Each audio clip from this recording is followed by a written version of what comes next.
Hello and welcome to my stream.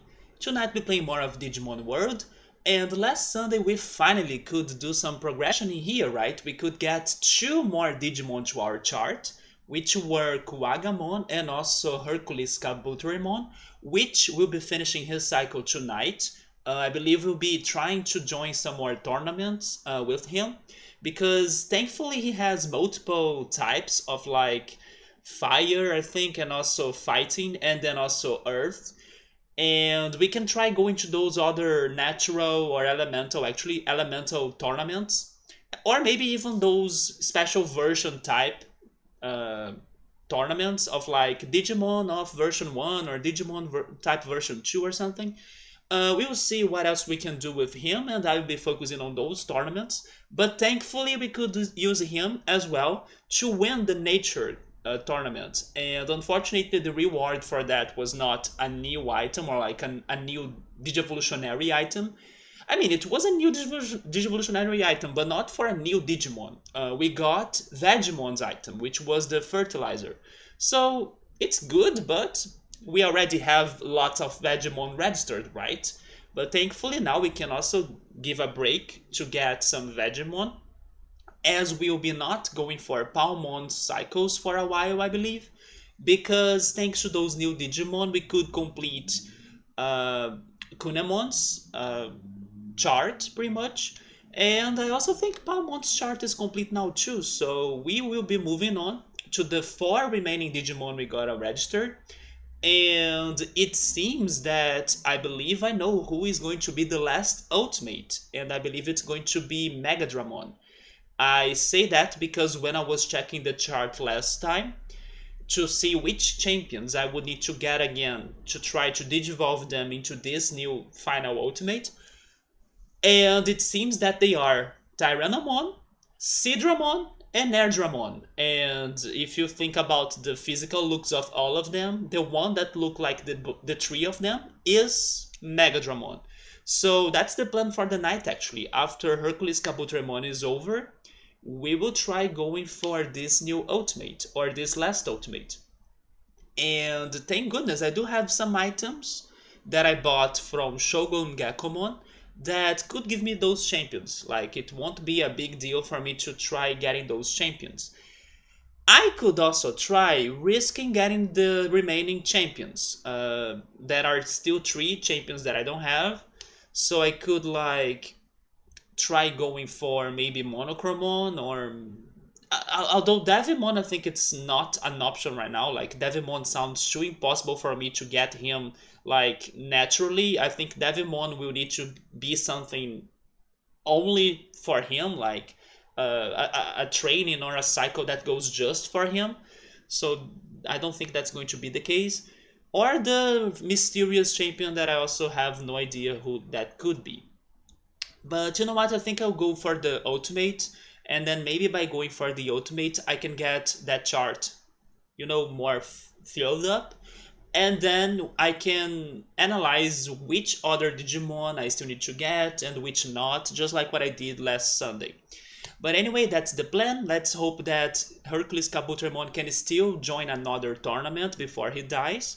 If not, that's okay as well, because what we did last time was way more progress than we ever have had in here in a while, right? So we can be thankful for that, game. Thank you so much for finally rewarding us for something in here. But yeah, that's it. So hi Victor, what's up, man? How's it going? How close are we to 100%? I mean, to 100%, we still would have some other things to be doing, but it's not really my intention or like my goal, because besides the Digimon that I'm trying to register, there are still the medals, and there are still a couple medals in there for me to get. I don't know what to do in order to get them, but as I have been completing those side quests and other things, we have been getting most of those medals so far.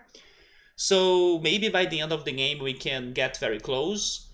But if you do not consider the medals that I can show them to you, we are only missing four Digimon, and I know who two of them are, because one of them was told me in the game, Devimon, and the other was spoiled to me on the chat, which was Monochromon. And then regarding the two mysterious Digimon, I have a great idea or guess that one could be this one that I was mentioning, Megadramon. So with that, I will be only be like completely clueless about one Digimon out of those four, which is the other champion. But yes, we are now missing 4 Digimon. Once I get those 4 registered, I believe I will stop the playthrough. Even though some people want me to get all of the medals and stuff, that's going a little bit out of my plans, you know?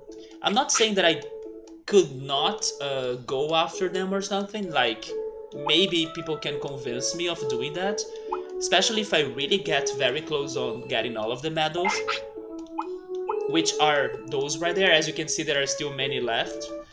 But there are other things that have been happening on this game that bug me and make me wanna not really look for those medals. For example, we learned in here that one of the medals that is missing right there, I should have had it.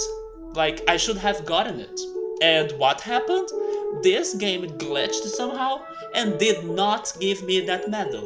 So how am I going to like go after those medals if first they are hard to get, second the game is not helping me out? You know, Victor, I think I won't, but some people do believe that I have a great chance and then I can do it and I should not give up and stuff. I mean, let's see how it goes, but right now at present day, it's not my goal. My goal is that right there. It's getting those 4 right there that are missing, and today I'm aiming on this last ultimate right here, because he's an evolution of this guy, the Dino. He's an evolution of this flying dragon, this fake Gyarados. Actually, never mind, the fake Gyarados is this other one. Yeah, this guy. So as you can see, he has some serpent looks and dinosaur looks, and that's why I think the last ultimate is this guy right here. It's the perfect mix of all of those 3 Digimon before, you see? Hi Subaru, what's up, man? How's it going? So that's the plan for the night, but first I need to finish Hercules Kabutorimon cycle. And let's go for it. I may need to fish as well. I need to keep my Digimon alive. Do I have any DGC bass? That's the fertilizer we got last time. Makes sense. Yes, I also... It gotta be him, man. It gotta be that freaking Megadramon, the last ultimate. I do have one DGC bass, so I'll put this guy to sleep and then tomorrow we feed him with it. I'm doing alright, man. I'm just like a little bit tired. I did not sleep very well this week. I know that Victor also had some sleep problems this week too, but hopefully you have rested, Victor. I was able to sleep, but for some reason my body was waking up kind of very early. And then sometimes I decided to sleep again, sometimes not. But at the very least, the mornings where I decided to not sleep again, I was binging Haikyuu, which is that volleyball anime that I said that I started watching, and then I finished watching that thing like crazy because I could not stop watching that. Man, that anime was amazing. Like, Haikyuu was fantastic. Fantastic. I heard it was amazing from people complimenting it everywhere, but I was not expecting how could it be that great since it's just, I don't know, a volleyball anime, you know?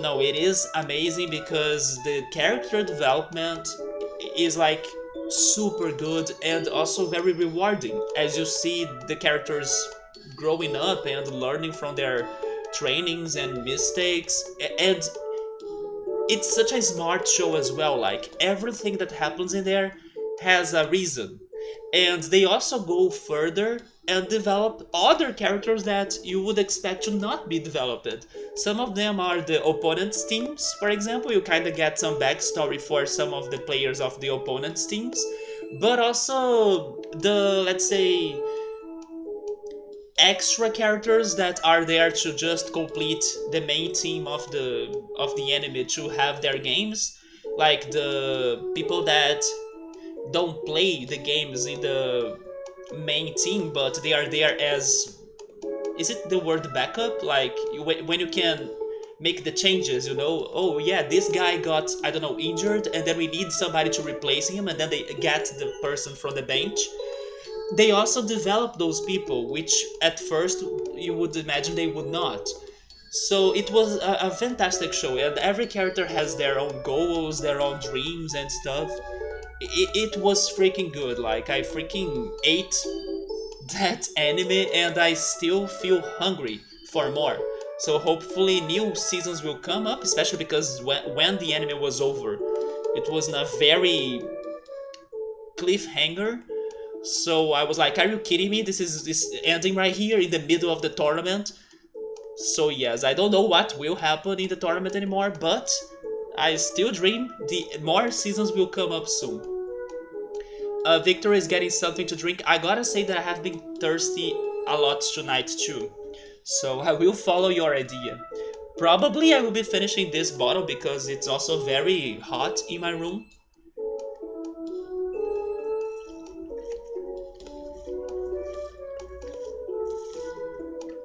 Maybe I will even need to fill it again with more water. But it's very hot in here. Okay, so let me check the tournaments and then I will put him to sleep.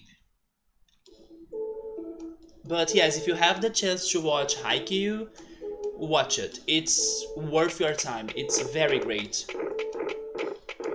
The character development is amazing, and also the games, like the matches, are very good.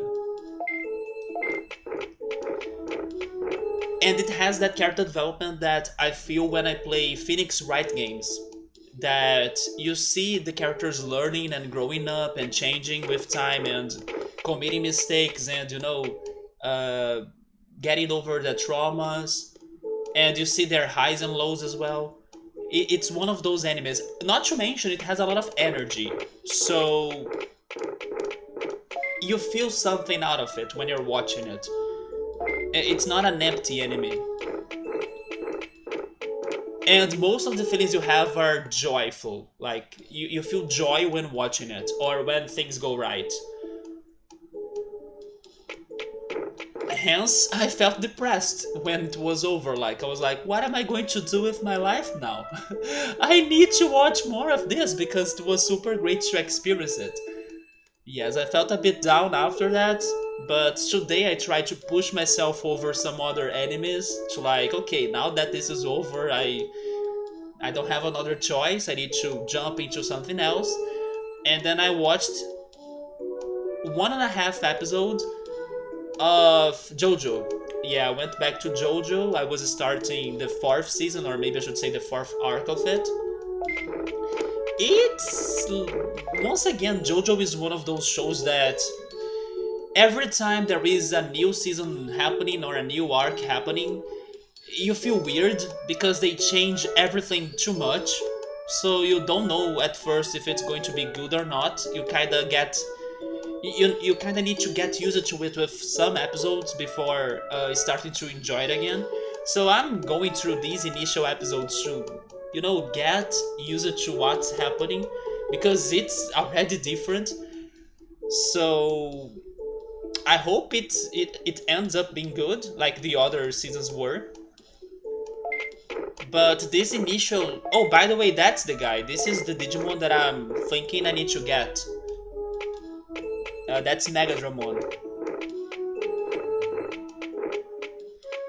And the other thing I wanted to watch as well this week was the series called Tales from the Loop, which is an Amazon Prime series, but unfortunately when I was going to watch the first episode, I realized that the app that I was using to watch it has its episodes on a bad quality, so basically the audio was messed up. It makes a very horrifying noise when you try to watch the episode, so I was like, okay, I can't watch this. This week I will see if I watch some movies. I have some movies on the list to check. For example, Free Guy, the one that Pilot watched recently and then he was saying it was okay. I also need to watch some suspense movies like The Shining, also Hannibal, and The Censor as well.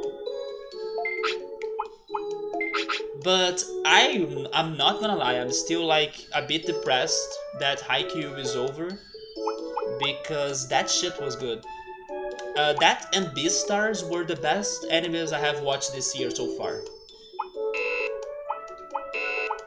So tomorrow they will have the K Cup and the C Cup. Not sure if I'll be able to join any of them, but we'll see. Wait, you don't want to sleep anymore? Oh my god, that can't be good, right? He gave up on sleeping?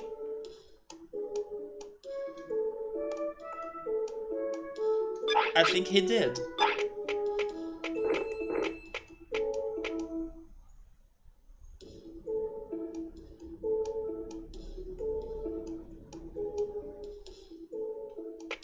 So... Or am I crazy and I put him to sleep already? I don't think I did, right? Because I said that I would check the tournaments and then put him to sleep. He really gave up on sleeping. What do I do now? Should I give him the fish?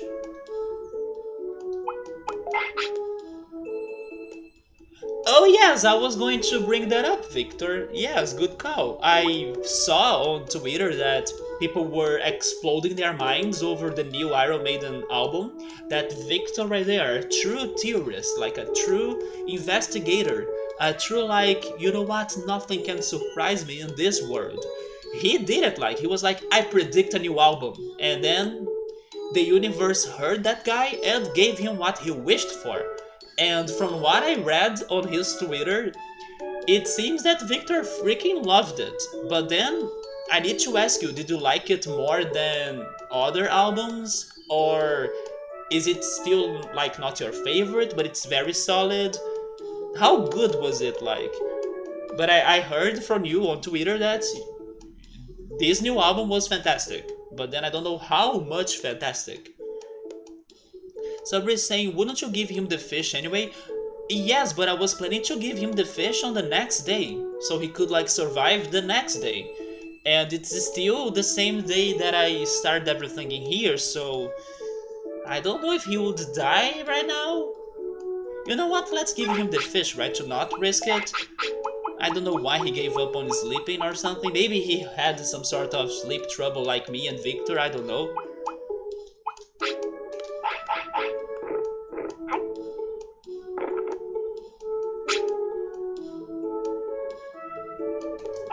Speaking on trouble,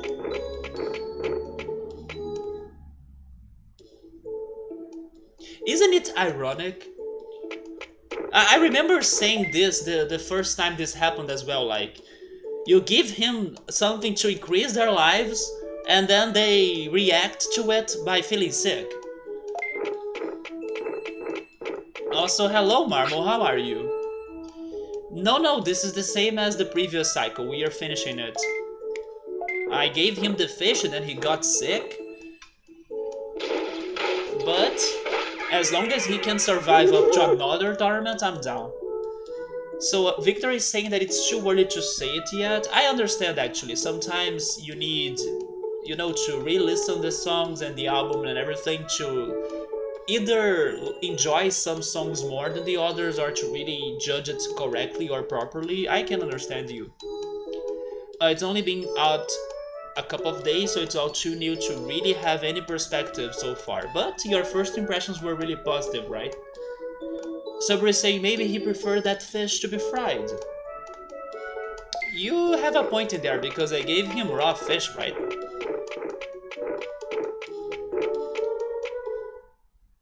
Now I need to wait for him to want to sleep again because the tournaments will only update tomorrow.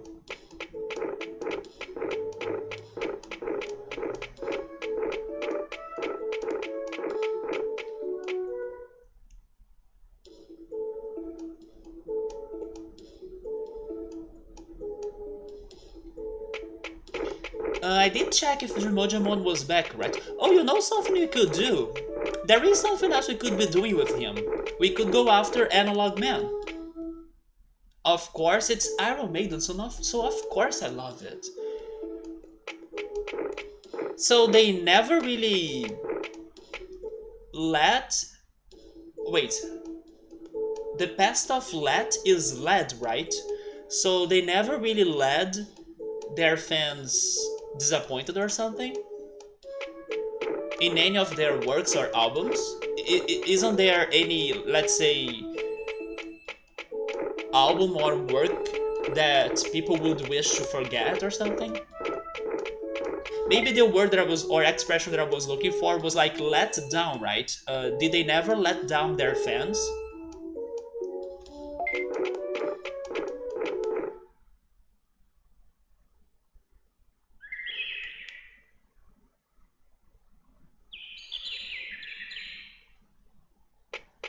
What do you guys think? Should we go after Analog Man? I mean, now we need to wait this guy to sleep, but although if I go after Analog Man, I need more items, right? I need to be ready for a fight. So all of their albums are good in your opinion. Some fans disagree, I guess. It's understandable. Yeah.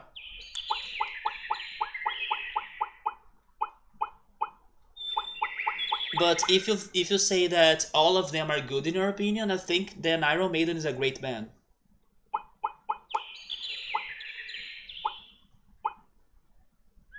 Let me sort those items.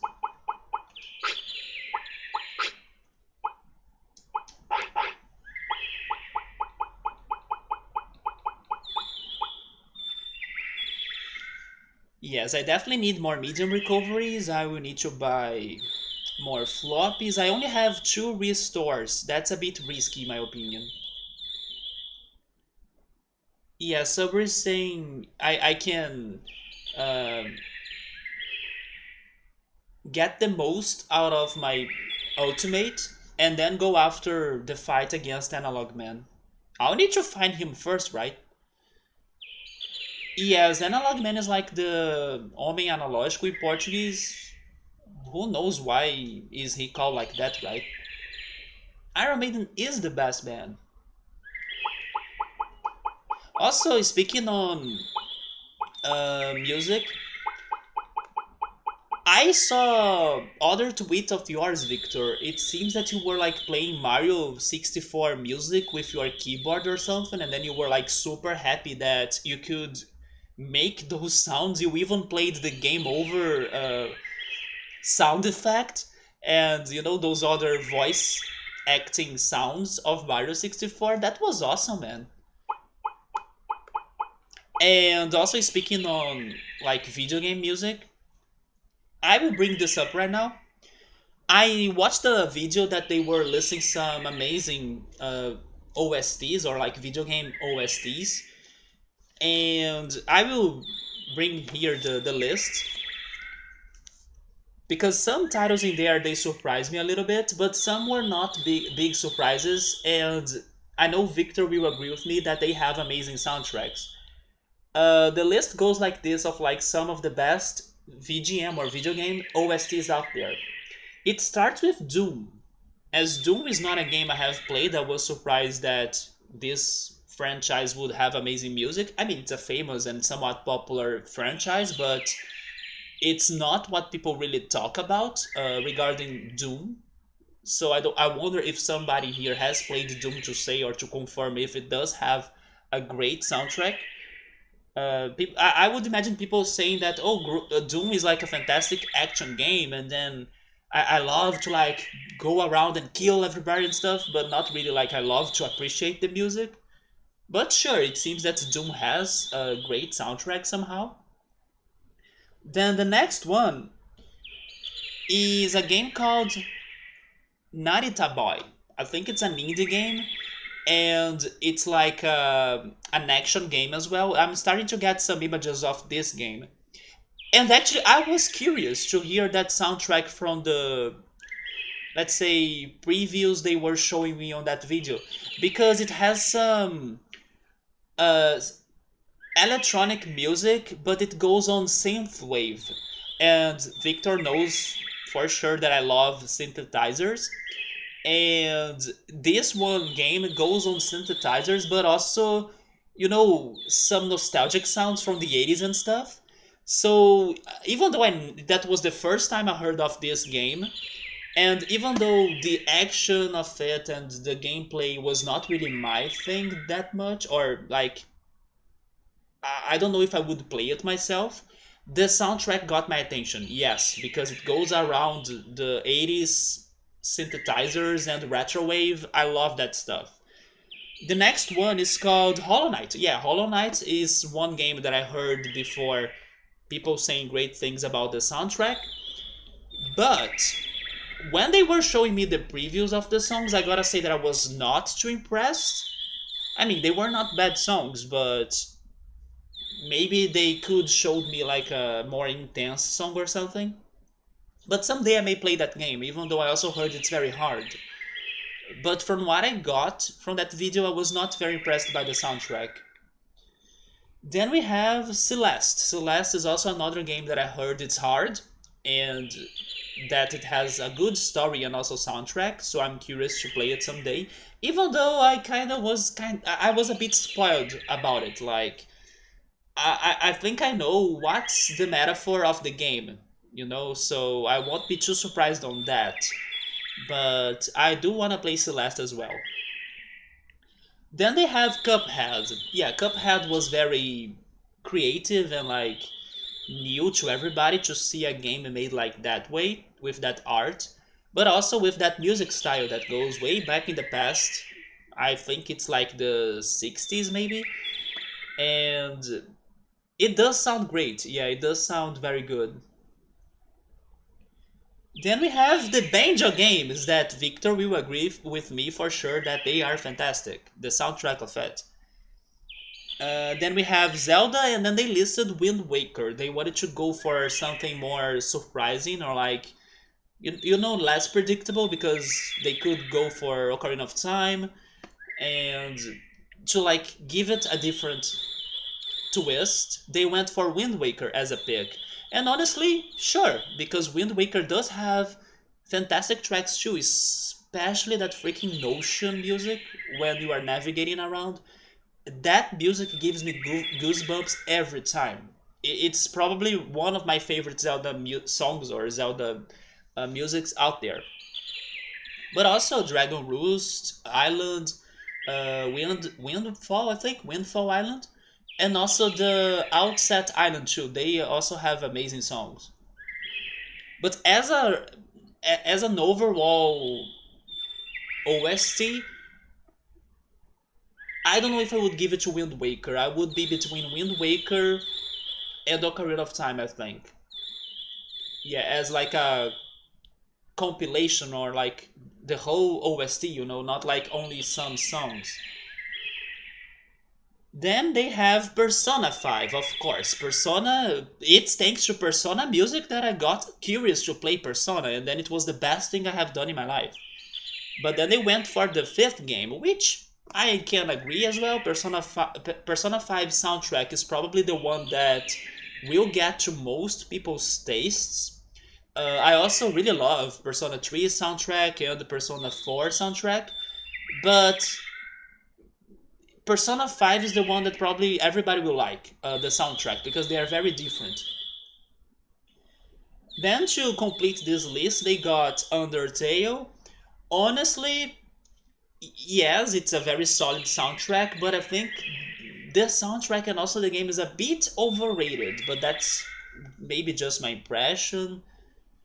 I don't know. I don't love the game as many do, but it's indeed a very good indie game. And then number one was Hades. Hades is a game that's been super crazy hyped recently. It's by the same creators of Transistor, that game we played back in the day, and also I enjoyed some soundtracks or musics from or songs, right? Musics or songs from it, and they were good, especially the chill ones, like the relaxing vibes or relaxing tracks. But yeah, people are now also complimenting Hades soundtrack a bunch. So even some of those titles I may not play myself, I should consider stopping one day or getting one day to go on YouTube to listen to the soundtrack of them. But if you like video game music, maybe you should give some listen to those titles I just brought up. Let me go back on the chat to see what you guys were saying. So Victor managed to make the samples from the game playable, which is so much fun, right? I don't remember how I got those samples though, since you have had them for a couple of years, but I have only now managed to make them work with the software you use. I also remember you used to have some trouble with your computer, right? And then I forgot what was your solution now, but I'm imagining you got a new PC. Doom has a pretty good soundtrack. You see, that's like a shock to me. I would never imagine it would have an amazing soundtrack.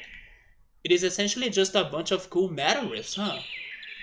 Sabri is saying he believes that it should have a good song or a good soundtrack, so you can listen it while you're killing demons and to put you under the mood, right? Or to make you feel under the mood of like probably beating up everybody. That makes sense. Yeah, some intense songs, like Victor said, some metal riffs. Um, well, newer Doom games mix metal with electronic. Subway is going to have some dinner, right? But speaking of banjo, I found out that the banjo sound in Banjo-Kazooie and Tooie is from a Roland JV synth. I have one of those who have had quite fun lately playing around with that banjo sound. Uh, do you mean the banjo that banjo plays, or do you? I'm a bit confused. Or do you, no? You don't mean the voice of banjo, right? Because that was Grant. You probably mean the banjo sound from Banjo.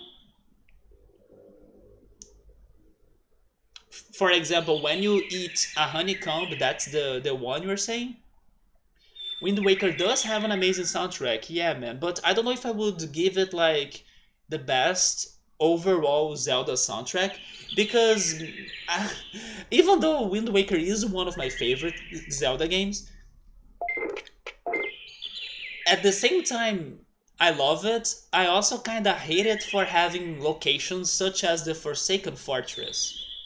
So every time I remember the existence of that place, I kind of feel bad.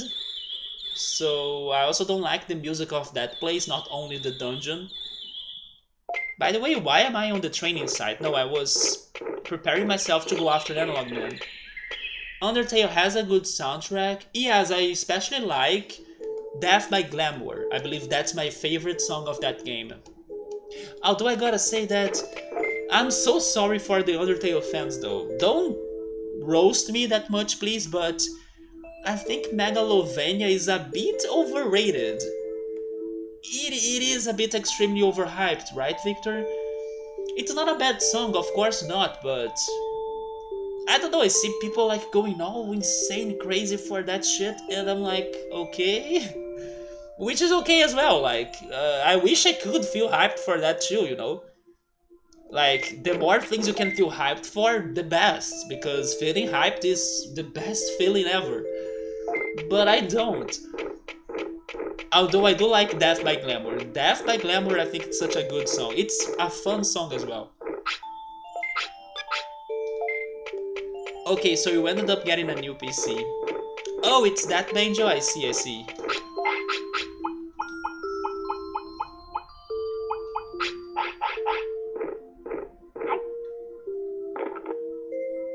But I was disappointed on that list, because where was Donkey Kong Country 2 soundtrack? Even Mario 64... Oh, wait a minute. I think, yes, one of the honorable mentions was Mario Galaxy. Yeah, they put Mario Galaxy's OST there. But no Donkey Kong.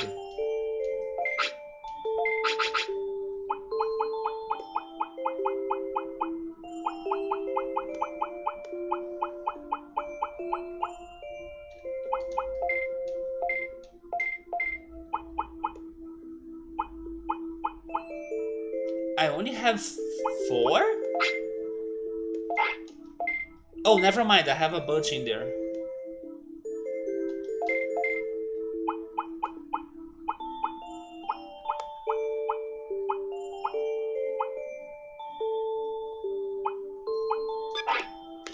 Let me deposit the fertilizer.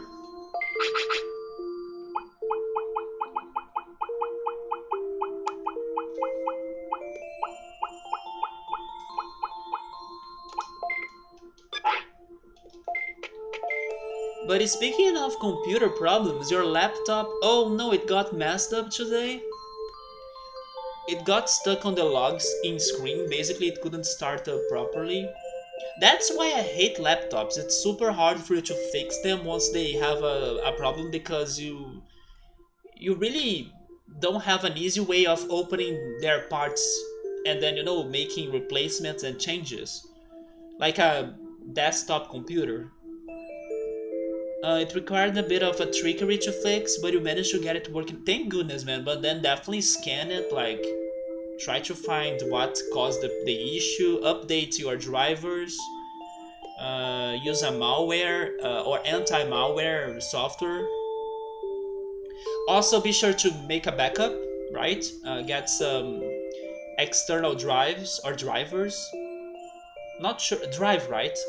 Yeah, it's drive because we have the flash drive. Yeah, external drives to like make a backup. So you got out an old spare laptop which ended up not working either because the keyboard on that has apparently died. It's not been my day today regarding computers, it seems.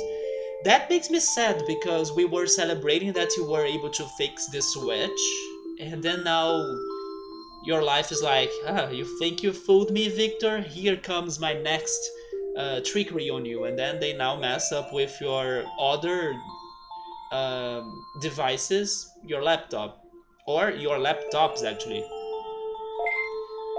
But be patient, like try to update everything, try to see like solutions on YouTube as well.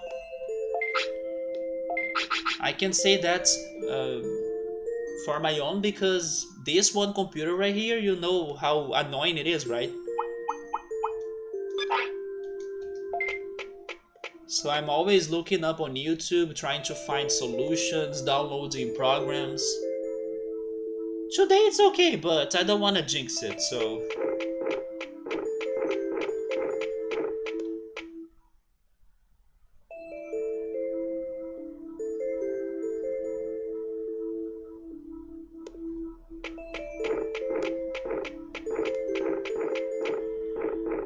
Yes, I need to buy some more items as well.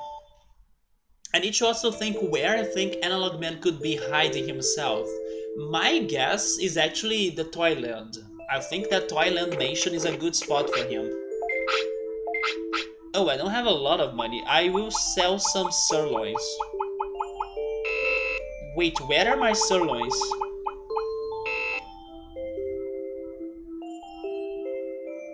What?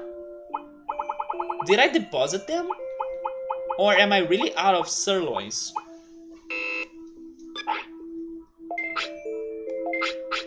It was a corrupted file or something that messed with the boot up process. You made the laptop scan and fix everything that's on it, and now it's working fine. Maybe even is like, oh, okay, there we go. You could find the problem then. Wait, how many autopilots did I have? Victor, I did not tell you the news, man. Because you were not here last weekend. Victor, you cannot believe what happened. I could not... Oh, wait. Was I checking the buy section and then I was thinking that was my inventory and then I could not find my sirloins? What the heck? Victor, so... I have some websites, apps, and things like that where I answer to some surveys in order to make some extra cash. And sometimes those surveys, they ask my opinion about TV shows or about upcoming movies, upcoming cartoons, or sometimes series as well. Can you believe they freaking gave me a survey about 1899?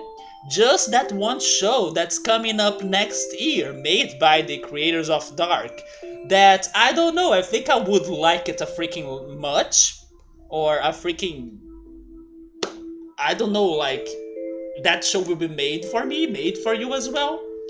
Yes, they gave me a survey about 1899. That's the good news.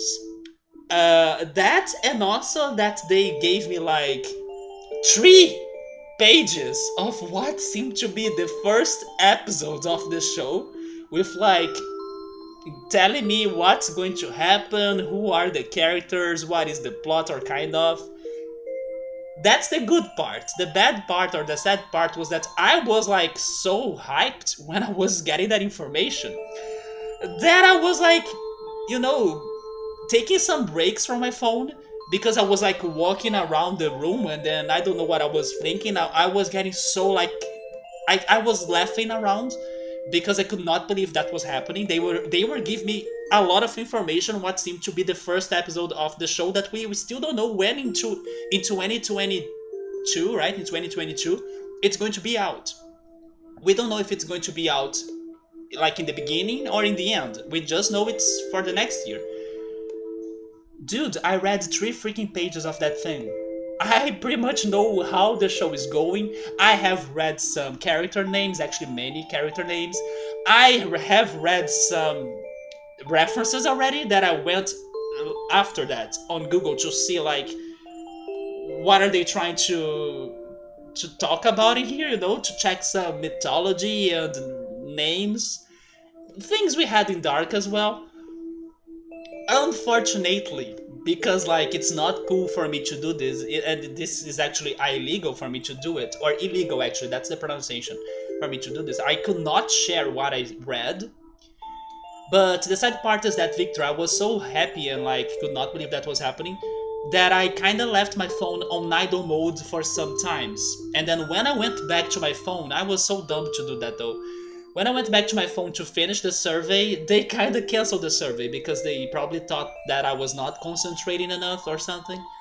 And then I could not finish the survey, but if I could finish that survey, I would say, holy shit, this is the best show and everything, please, give me it to tomorrow or something.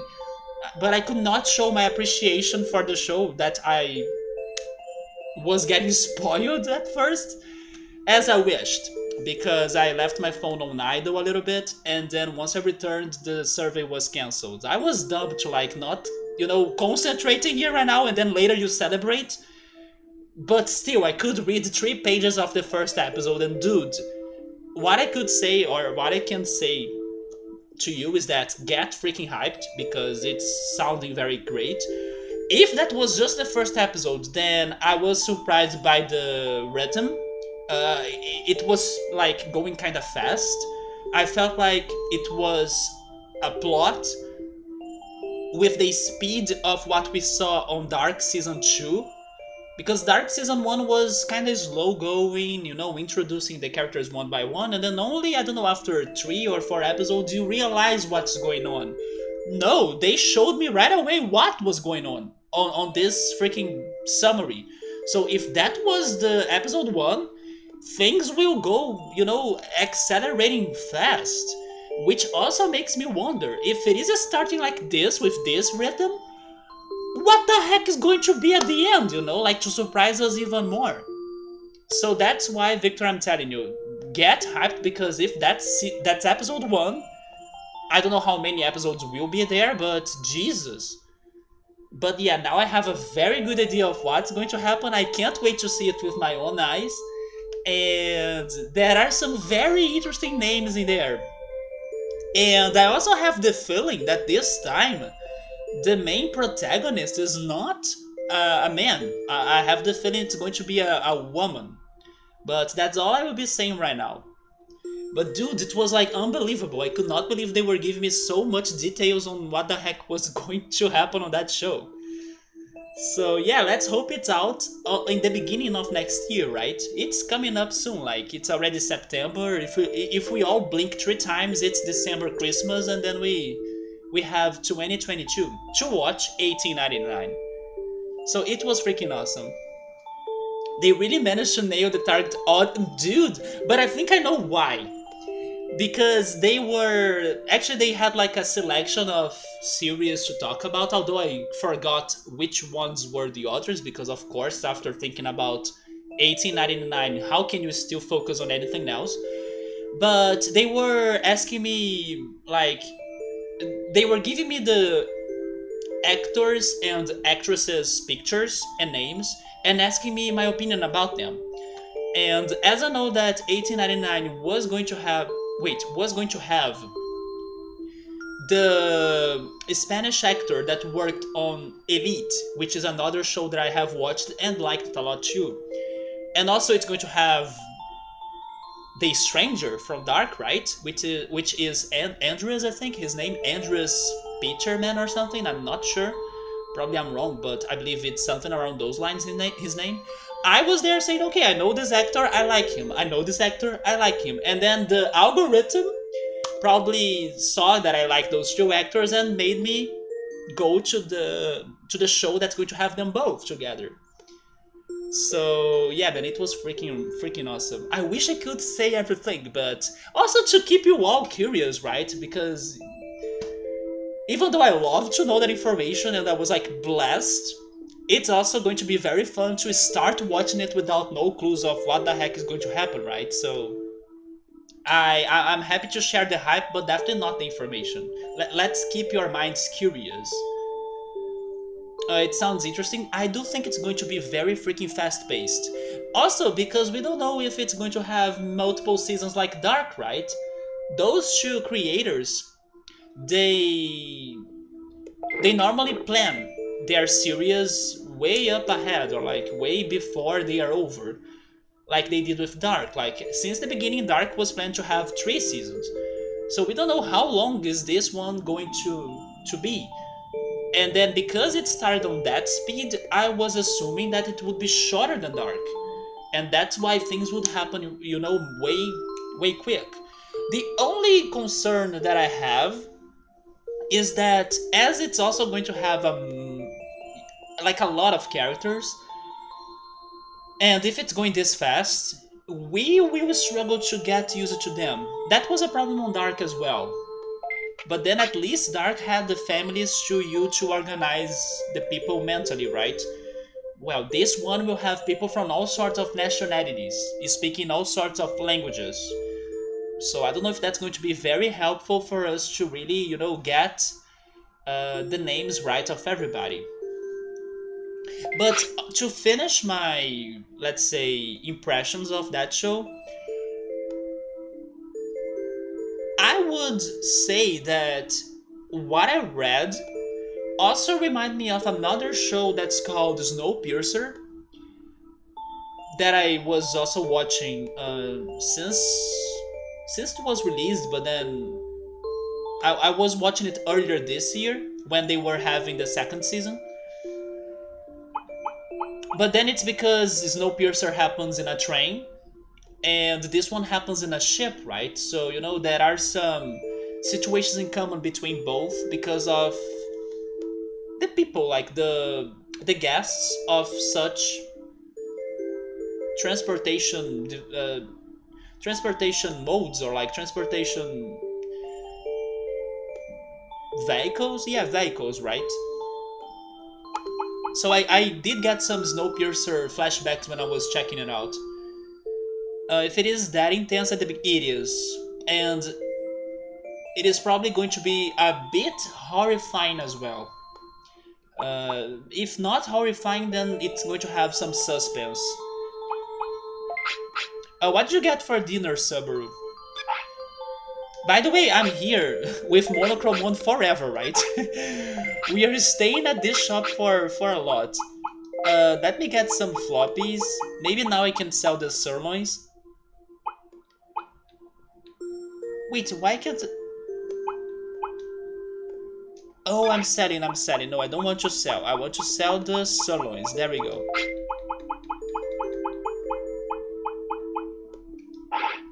But yeah, Victor, I was very sad afterwards that I was like losing my mind, and I was not focusing on finishing the survey.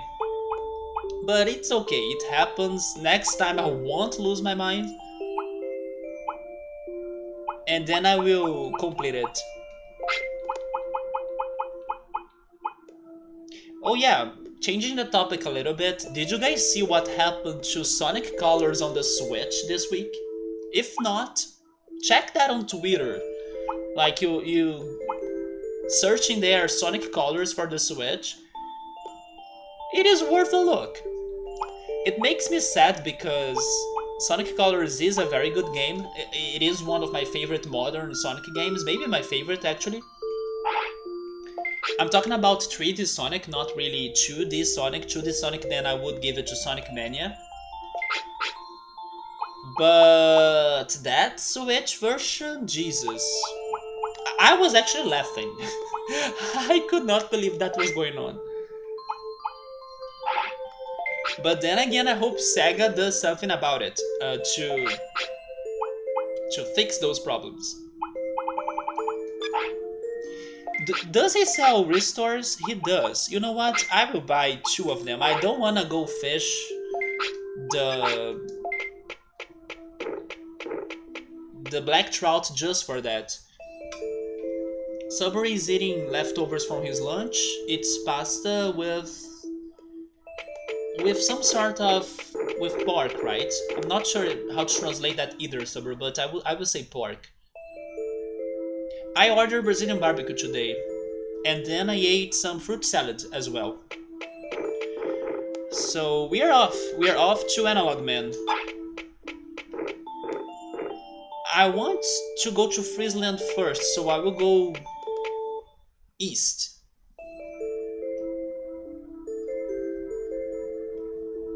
But in case you have not seen what happened to Sonic Colors, the game is glitchy AF. But it's like glitchy in a level that it could give people seizures, you know? It is indeed Sonic Colors, but it's like blinding colors, maybe. It's super intense colors when you watch the glitches that people have been finding in the game.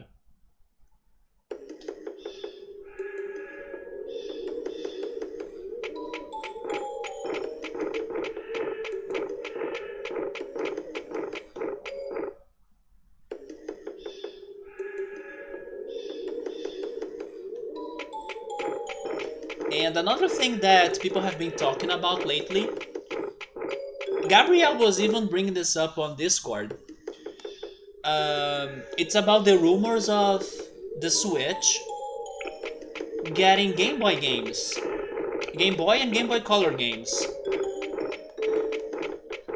I believe Victor would be very hyped for that, right, Victor? You may enjoy some Game Boy games, I would guess. I saw some people wanting to get the Tetris Game Boy game because it's like the classic Tetris that many people bought a Game Boy to play. And then maybe with the Switch online service you could play Tetris against other people as well, like the original Tetris. I saw this one interesting pick that I would also like it, which was for Pokemon, but not the Pokemon Yellow, Green, and Red and everything. No, Pokemon TCG. Pokemon trading card game for the Game Boy Color, which was a very good game and kind of, let's say, underrated game. Subris is asking me if there is a glitch to make it like black and white, so it's like ironical. I haven't seen that one, no. I have only seen like very flashy hot colors, you know, like a flashy pink and orange and yellow, things that would make you blind or to have a seizure even. But I laughed a lot because it's looking super weird. Not to mention Sonic's speed, right? So the colors keep on going very, very fast-paced. You saw a tweet about it, man? I also agree with you that if you are sensitive to like flashing lights, don't watch that because it is very strong. But I laughed a lot, man. I was like, seriously, Sega? Game Boy games are fun. Yeah, they were listing Pokemon TCG, Tetris, also the Mario Land games, the Donkey Kong Country remakes, or sort of. I think they're called Donkey Kong Land or something. I'm not sure what's that, but I'm going to like block it. Because what the heck? I'm not risking it.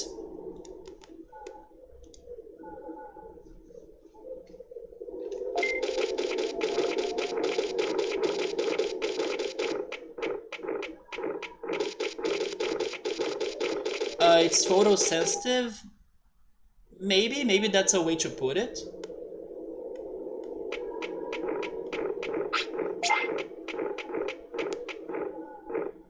It's been forever since I came this way, so yes, it's turning here, right? Let me check this sign.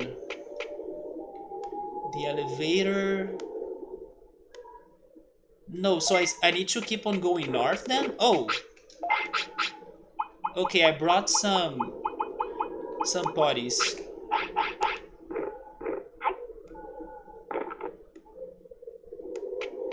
Is there a Game Boy game you would like to see, Victor?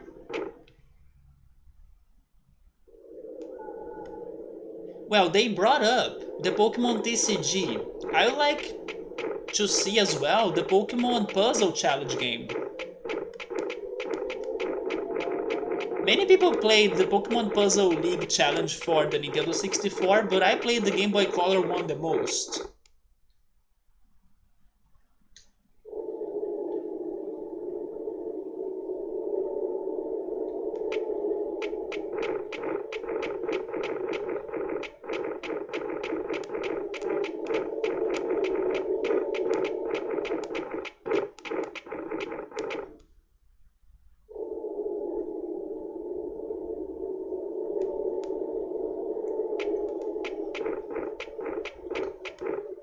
Not really, you don't think? I would need to check a larger list to remember some more titles as well. The Game Boy games you like, you already have for your Game Boy Color. Which ones are there besides the Pokemon? Like, is there any title that I would never guess you like? Puzzle is not like a Tetris game. It is it's closer to like Bejeweled. Do you know the puzzle games that are like Bejeweled? Yeah, the Pokemon Puzzle League game is closer to Bejeweled. Hopefully I'm pronouncing that word right, I'm not sure. I think I am. Well, there was a Oh my god! That's true, the Pokemon Pinball game. Too bad they stopped on this Ruby Sapphire pinball game, right? Oh, you don't know what happened to it? It was awesome. Yes, it was very great. I forgot about it completely.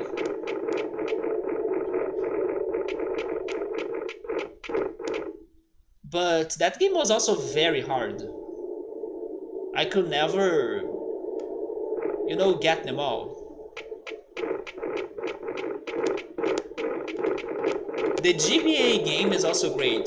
There was the Pokemon Pinball Ruby Sapphire game. Or maybe it was called Pokemon Pinball Advance or something?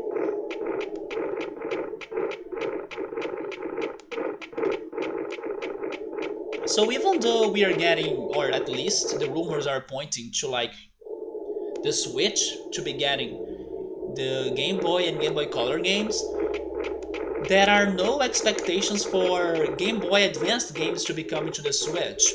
And it's because some companies may be planning or maybe already working on GBA titles themselves. For example, Advanced Wars.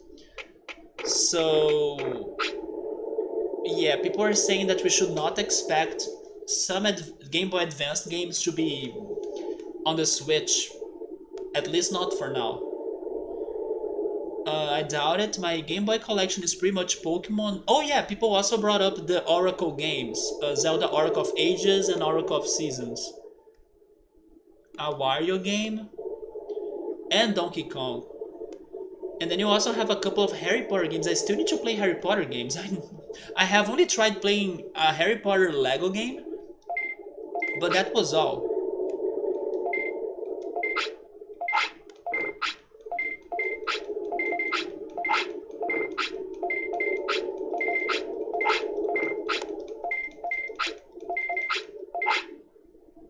You have not played the Oracle games, Victor?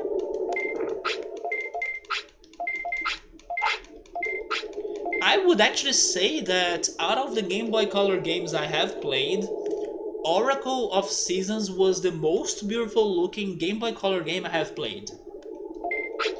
And then Oracle of Ages, also known as Oracle of Rages, right? On this channel, Oracle of Rages, was a challenge, but it's a good game still. You just need to be patient and try not to get very frustrated like I did. But both of them are very good Zelda games.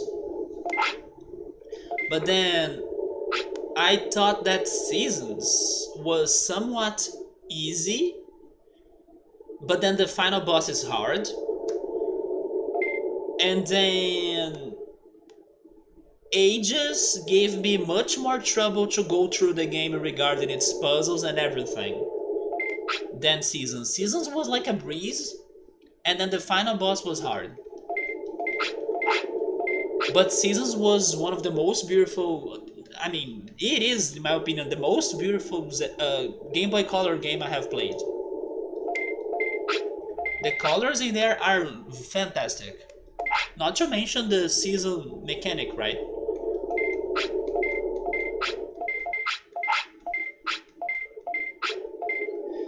Do you have a 3DS, Victor? Maybe you don't, right? Because you can buy those games on the 3DS eShop. That's how I played Seasons, and then Ages I played on stream.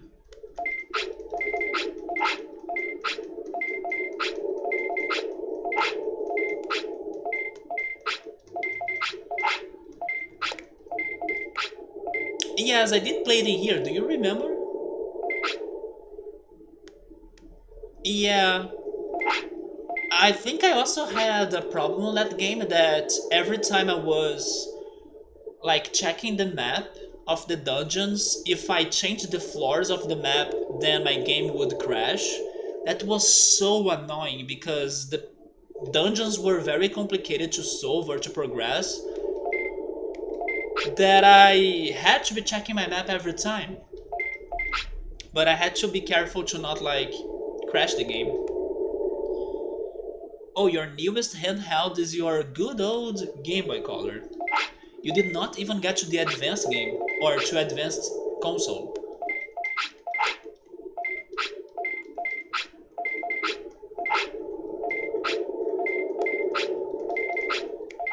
I mean, honestly, Victor, your newest handheld is the Switch. Come on. How many years ago do you mean when I was playing it? I would give it between 2.5 or 3 years. But probably 3 years. Yeah, I would say 3 years ago. Oh, you had the GBA player thingy? Have you played Four Swords? Four Swords Adventure? That game was very surprising.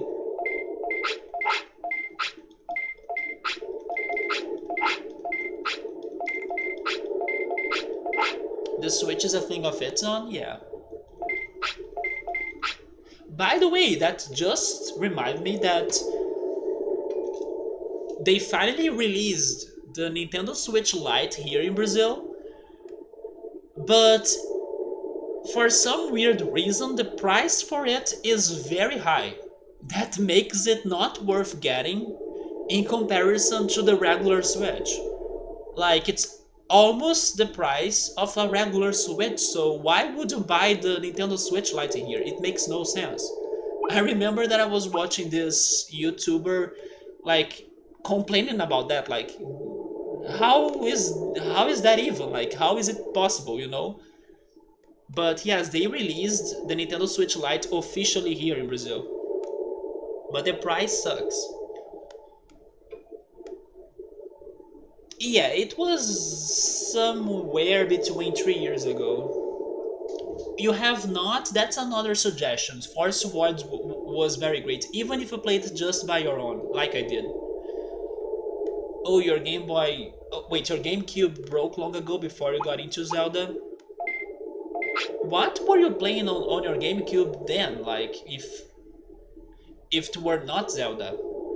Pokemon Stadium, maybe? No, Pokemon Stadium was for the Nintendo 64.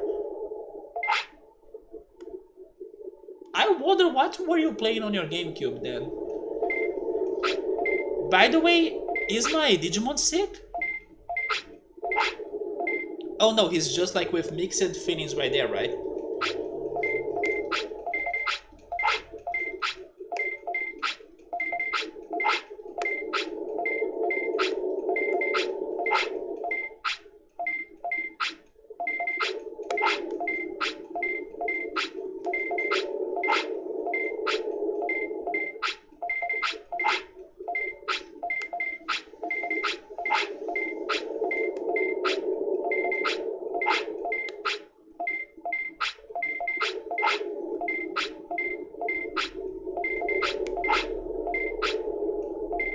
You know something that I was remembering right now? I was having this talk this week, and this person said this one sentence that kept me thinking a little bit. Uh, the person realized that bookstores are stopping to be a thing here in Brazil, and most of that is because people buying books or ordering books online. And that's sad because bookstores were a somewhat great place to hang out with people or like hang out with other, let's say, nerdy people to like play board games and also, you know, play video games or even, I don't know, play some sort of Dungeons and Dragons or something like that. And the person was kind of feeling sad that some bookstores he used to go to in the past are not a thing anymore. And then I made a connection between some bookstores and the old video game rental stores. And then I realized that maybe bookstores today are what those video game rental stores were for us in the past. But then now those bookstores are also closing their doors little by little. I don't know if it's happening in other countries, but yes, I realized that this is happening here, and it's kind of sad as well. Although I gotta say that I am one of those people that would prefer ordering books online because of the prices. But regarding those events or like regarding being in a place for people to hang out and stuff, it does make me sad to not have many options anymore. For example, there was this one bookstore in the downtown of Rio.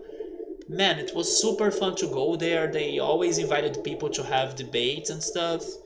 And then they had all sorts of events with writers and nerdy events as well about series and games and board games. And it's been like, I don't know, maybe 5 or 6 years since I went there, or since I have been going there, or since I was going there. And then they closed their doors because, like, the book market is kind of getting weaker, or at least the physical book market is getting weaker. I wonder if that's happening in other countries as well. Hi Ultras, what's up, man? Sabri is saying he is happy, he just doesn't like this place.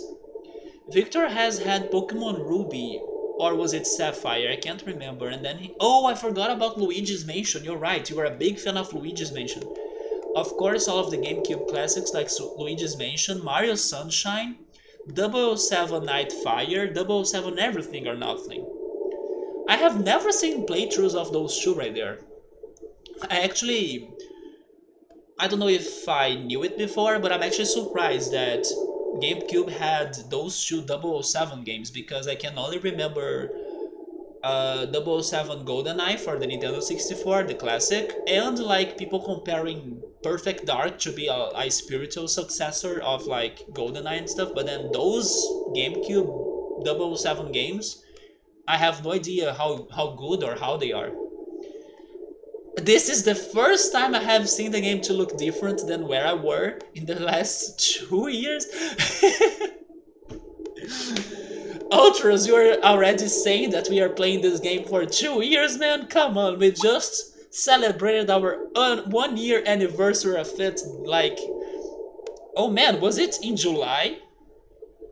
Jesus, 1 month like flew by. I mean, I gotta say that August does not fly by easily, but this game wise, yes, I did not notice August passing by like that on this game, but like in my life I did, because August is always long and annoying and a pain in the ass. But yeah, like in July I was celebrating the 1 year anniversary, and then it's boom, September. But yeah, there we go, 1 year and 2 months then. Let me see what else happened. But this is because we're going after the somewhat final boss of this game, Ultras. We're going to fight that guy again. So we are preparing ourselves for that and actually looking for him. You're doing not bad. You PB'd Super Castlevania 4 twice today. And then you got a sub 50. Good job, man. Congrats. And then next stop I need sub 40, 45. And that would be nice. And you were on pace for 42, but such dumb mistakes. Don't worry, like, what matters is that you know you can do it. I think that's the best way to motivate yourself. Like, you now are sure that this one run you had today showed you can do it. But then, like, those mistakes happened, but you know you can do it, so it's going to help you for sure to like see yourself getting there again and making through it. That's how I motivate myself under horrible challenges on the games I play here. What matters is that I can see the possibility of progression. If I can still see that, that's what keeps me going. So like I'm pretty sure in, I don't know, some weeks maybe you can get that time under 42. Then you did a playthrough of Donkey Kong Country 2 today. I love Donkey Kong Country 2. But you first died after you killed K-Roll, and then the second attempt to freaking soft lock the game? Wait, how? So you just said whatever, you beat it, no credits, no credits. What the heck? Yes, how the heck? Were you pressing all of the buttons and then, I don't know, you used the Konami code or something? I remember Gabriel bringing up like last week or last weekend. I don't remember what I was doing in the game anymore, but he was like, use the Konami code. Oh, I think I was actually losing a fight, right, in the tournament. I was losing for that Kabutorimon. And then he was like, let's cheat this up, like use the Konami code. Yeah, Ultras, use the Konami code too, man. Even though I don't know what's the Konami code, by the way. I know it's a thing, but I don't know the code. The only password I can remember is Clapaucius from The Sims. And also Rosebud from The Sims as well. Maybe that's good, it shows to you that I'm not a cheater. Do you guys know many like cheat codes or passwords? I mean, Banjo Games had a bunch, right? But I can't remember them right now. I'll have to check that out later then. I have no idea, like Dixie died, then the camera shifted to the other side, then a frozen frame of Dixie just reappeared. Okay, that sounds very funny. And K-Roll kept moving around as if the boss was still on. Dude. Just to end your Donkey Kong Country 2 playthrough, let me ask you this. Could you get through the Toxic Tower in your first try? I mean, maybe you did because you were like playing it all, and then I believe you were kind of speed running it or something. But Toxic Tower is like the worst in my opinion.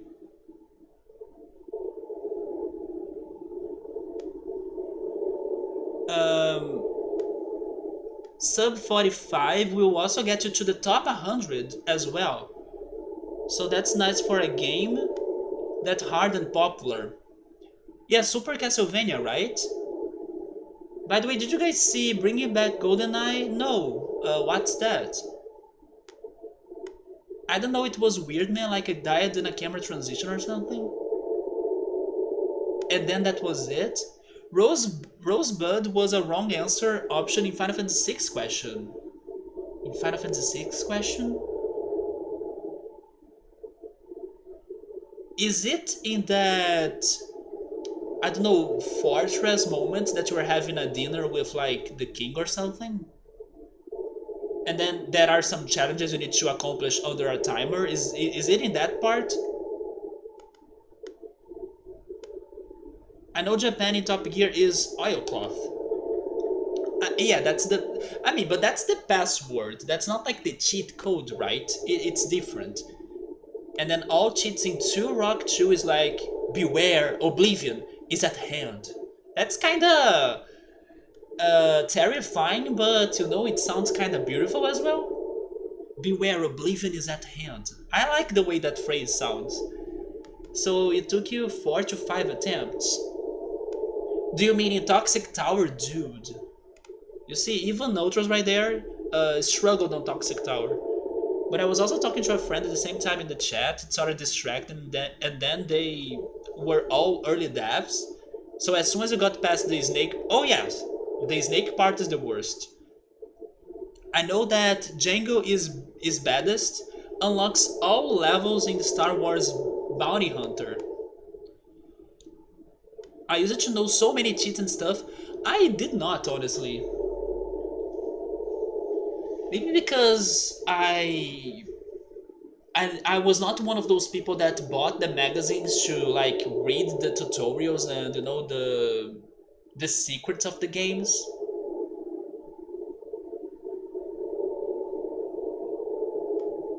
Maybe the only time that I remember reading on magazines some secrets of a game was regarding Paper Mario 64, which by the way, if I'm not mistaken, is a game that actually I think both of you still need to play, right? Ultros and Victor. Man, Paper Mario 64 is so good. And then I remember reading and rereading the freaking magazine pages and loving and imagining myself getting to those parts on Paper Mario 64, and then I was going to the rental store to play it myself, but then every time I got to chapter 3, I had to save it and hope that somebody would not erase my progression or my save file on the next week, and then every time I went back there my save file was gone. I even have that theory that the owner of the rental store was doing it on purpose, so I was locked in a cycle that was infinite of like restarting Paper Mario 64 and then paying them money and never beating that game. But finally, when I started emulating it myself, I could get through chapter 3. But yes, I remember reading that magazine a lot, just to read like what's happening on Paper Mario 64. Let me go back a little bit in here.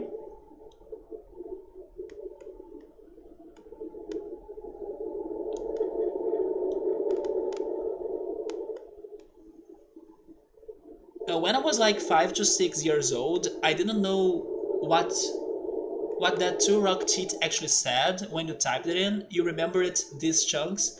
Biwa, Rio Blee, Bia Rio Blee, Eevee Oni set hand. Yeah, man, it's Beware Oblivion is on. Wait, I even said it wrong. Beware Oblivion. It is on. Wait, when you separate like that, it made me confused. Beware Oblivion is at hand. There we go. Is at hand. There is no on. Is at hand.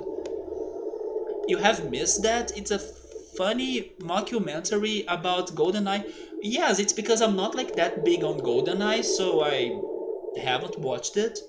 Grant wrote the music for it. It's awesome. Would love it. I gotta check it out then, even though I'm not like that big on GoldenEye. It is one of the very few shooter games I have played in my life though. Most because of the multiplayer. The multiplayer was fun. Ultras knew some Vice City cheat inputs. I saw some people getting pissed that instead of releasing new GTA games, they were re-releasing the old games like once again, and people were like getting annoyed of that. There were a few different ones that you got or that got you lots of guns and stuff. You had Thousand Year Door but never finished it, and you don't know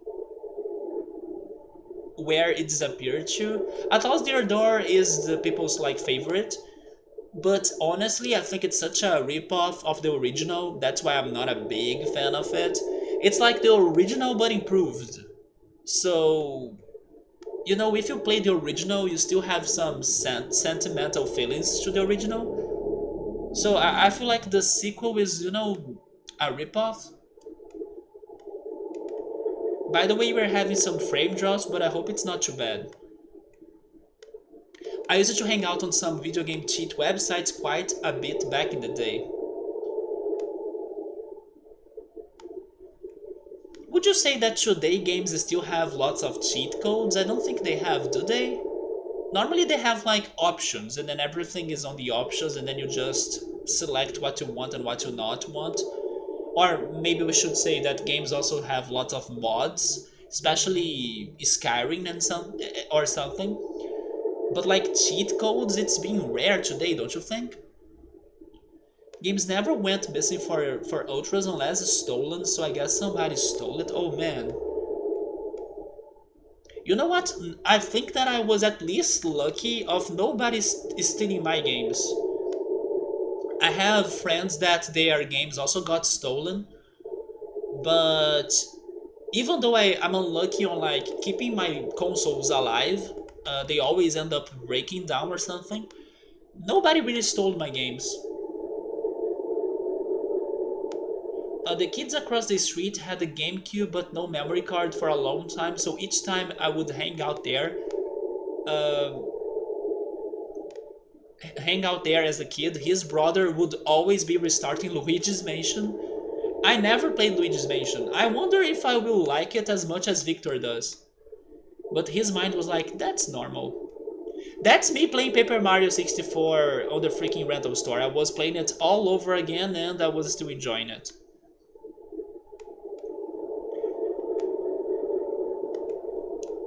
Wait, Oliver's Tale just knocked your Nintendo 64 memory card off the TV shelf?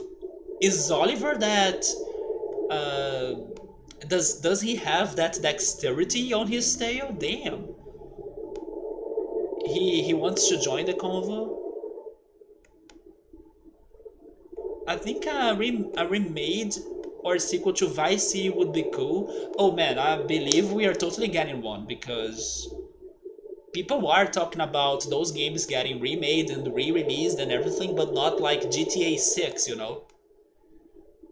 There are a lot of references to gaming culture and Rare and stuff. Victor, feel free to send me that video somewhere, maybe on Twitter, maybe on Discord, and then I will try checking it out. Don't worry about the spelling, my reading is also getting a bit dyslexic right now. So the cheat codes haven't been a thing at all for the past like 15 years or so, it seems. I would say yeah, like it's been forever since we got games that would have like lots of cheat codes. Honestly speaking, I don't know at all if there are any cheat codes for new games, me neither. But you remember having Mortal Kombat 9? Okay, yeah, that's the one that I still remember somehow having, something close to cheat codes. For example, when you have the loading screens and then you need to be selecting those icons, and then those icons, depending on the selection you choose, can change the game a little bit. I never knew how to use those things though, but I always love to like, give it a shot. One in the lottery. Of course, I never actually did something, but I remember trying that even with my sister as a kid. Like, I used to have Mortal Kombat 3 for the Sega Genesis. We used to like, let's place all of those icons the same, and I don't know, as the MK icon, and then nothing happened. And then let's try again on the next cycle or something. But I really never got one. But I agree, Mortal Kombat is probably one of the few games that might be still using some sort of cheat codes. You are wearing a... Oh my god! You are wearing a rare wear t-shirt right now, and I'm wearing a freaking Mortal Kombat shirt right now. Look at that. Also, cheat or C hit. Thank you so much for the follow. This is one of your favorite games. I will call you C hit, right? Because saying cheat is not that cool, I guess. Yeah, this game has been awesome, man. We are trying to find Analog Man. For like not the first time. This is like the post game already. This is, I believe, the fourth time we are going to fight him. He just walks around and wags his tail, and it's so big that he doesn't realize. I think part of it is like your gameplay seems to be always in public eye. Like achievements and shit like that. That's true, people do see what you are picking or choosing, right? Victor does miss good old cheats. Some of just made the games more fun and silly, you miss that. Yes, I can't really say they were a big part of my life. Even freaking codes, right? Like, especially in fighting games such as the Mortal Kombat games. I never knew how to do a fatality. I was like, you know, pressing everything and hoping for the best. Oh, there we go. We finally bought all of the medium recoveries. The fatalities, I can't. Even today, I still remember like playing Final Fantasy VI, and then we had that character Sabin, which was actually my favorite character in that game. I never could use his blitz attacks, right? Those bunch of icons and, you know, inputs for you to press. I can't.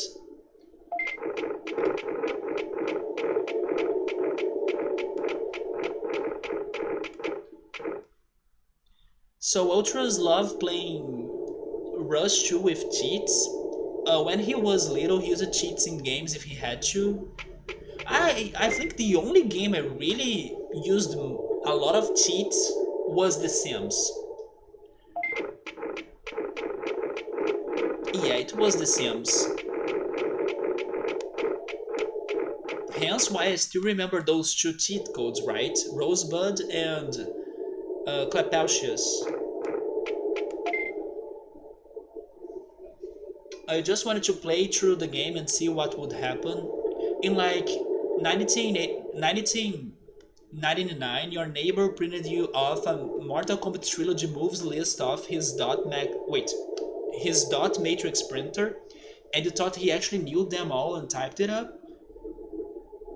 Wait, but were they real? Like, were they the real codes? I thought he was so cool for doing that for you. And then you kept that booklet like forever to learn the Mortal Kombat moves. So they were the real codes? He probably copied it from elsewhere. He just saved the .text file of IGN or like, yeah, I believe so. But when you were little, you thought he literally typed it all up? Oh, I see, you were impressed because he typed it for you. I was thinking you were impressed because you thought that he kind of learned those codes or like learned those cheats by himself without like checking elsewhere. The internet was like only 3 years old in households. Oh, that's what you thought he did? At that age, didn't even know stuff like that existed on the internet.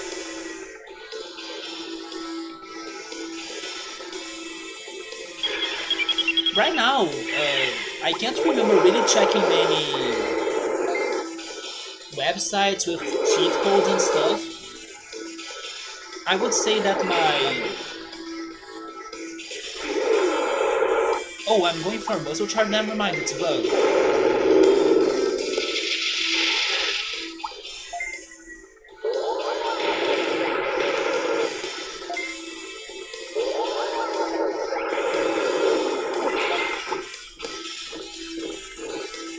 I would say that my earliest memories of websites that talk about games were actually websites that had games to be played on them. Not really walkthrough, playthrough, or cheat-based websites. I remember visiting the Lego website a lot and playing their mini games or dreaming with like, oh my god, are you kidding me? Dreaming of like buying many Lego models because thank goodness in the past Legos were not too expensive like they are today.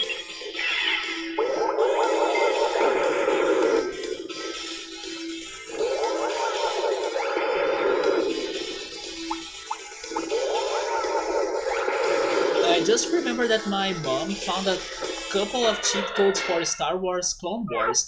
Fun fact, even though I don't like Star Wars or I never really watched the movies besides the Attack of the Clones, I used to have one Lego set for Star Wars. I still don't understand what made me buy it, but I did have one. They had. Do I remember the name of the guy? They had that one character that uses a green lightsaber, one of the earliest ones. I forgot his name though. I still remember the green lightsaber. I don't know why its color reminds me of like green grapes. Maybe because I was addicted to green to the grapes flavor of halls, like that um, cough drops, and I still like it a lot today. And here in Brazil, they sell it such as or as a candy, not really like a medicine or something, not like a cough drop. Do you guys know which character I'm talking about? I forgot his name. But yeah, he had a green lightsaber. And wrote them down on a piece of... Wait, let me go back. Wrote them down on a piece of paper and taped it to the case of the game. That piece of paper is still there over 15 years later, Victor. Star Wars Clone Wars was a Nintendo 64 game, I'm guessing. I would tell my friends my neighbor is so good at the game that he typed up every single move for you because you thought he did that. One other thing I had was a Metroid Prime map that was like 6 pieces of paper you taped together. There we go. That's me and the creation of the map of this game right here, Digimon World, right? But it's in my apartment scene. It's not with me right now, but it's me like drawing the freaking map of this world.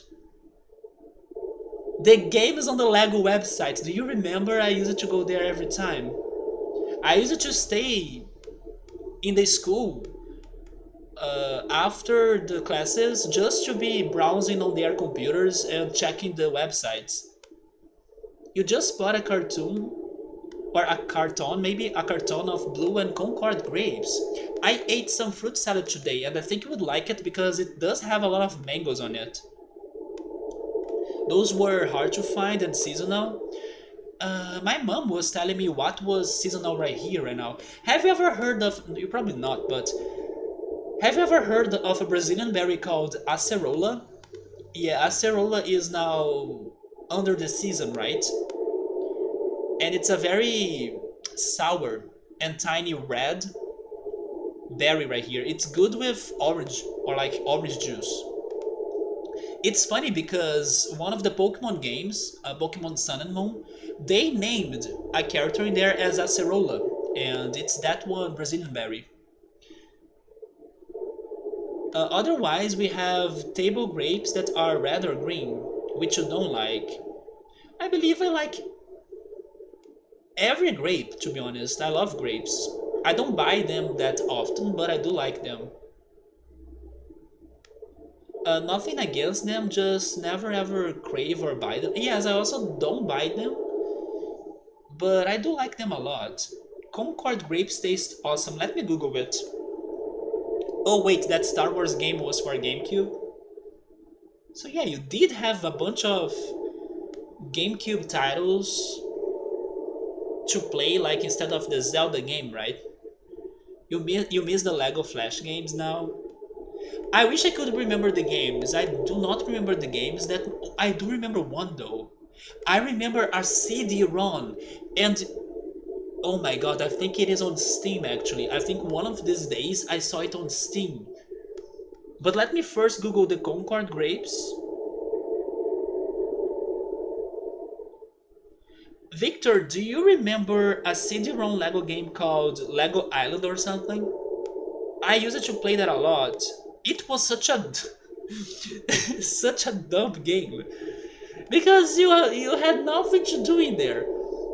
You only had to help the I don't know, the islanders to have a safe life or something. You had to like chase the bandits, so you had to the police station to help the cops to like catch the bandit, or you could go to the racing racing course to like have a race in there, or you could help the pizzeria to deliver pizzas around the island.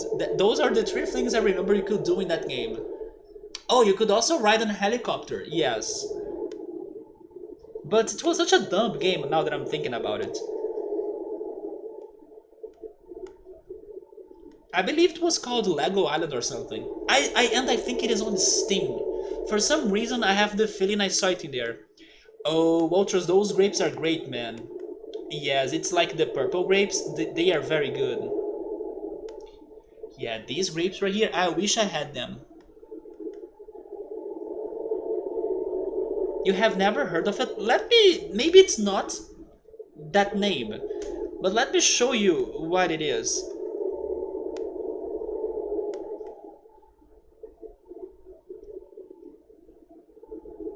Have you guys ever heard of a game called Twinsies Odyssey? That's another very OG PC game that I played as a kid. I think I have never beaten it, and it is on Steam. So at some point I may buy that shit to see if I can play it again and finish it. And to my surprise, it got a sequel. I don't know if it is just called Twinsies Odyssey 2 or something. Oh my god, it is called Lego Island. Victor, this is the game. You don't remember this, man? I played this a lot, and even on the cover, you can see the freaking bandit that I'm talking about, that you need to catch, the pizza that you need to deliver. Man, this was my childhood. You don't remember that, man? It's a CD-ROM game.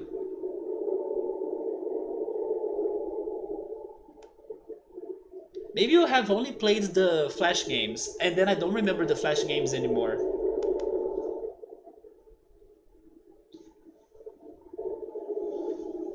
You have heard the name of that berry? Acerola? It's a... Let me also get a picture of it. It's not bad, but I prefer it mixed with other fruits. You can have acerola juice, like pure, but it's much better with, I don't know, strawberry or orange juice, or even lime.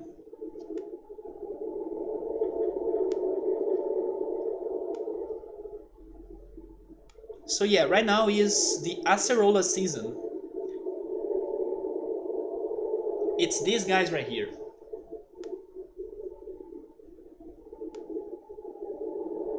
They're very sour and fresh. Fresh tasting.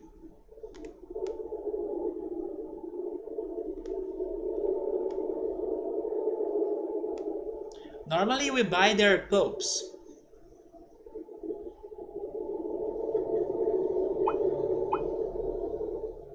They almost look like blueberries, but blueberries are round, aren't they? Oh wait, do you mean the Concord grapes? Yeah, the Concord grapes, yeah. I have heard of it, but I never had it. After the stream, I will try checking if it is really on Steam. I have the feeling I saw it in there. I heard of the name, I just don't remember what it looks like, and you probably have never seen it. You might have heard the name in a cooking show or something. It is good, but I prefer it mixed with other fruits. You have seen that game, but you never played it. And somebody is saying that he has played the second game of that one. Do you mean Twinsies Odyssey? I wish I could remember what the game was about and everything. But I can. It's one of those games that I can only remember that I played it, but I don't know anything about the game, you know. But I know for sure I played it.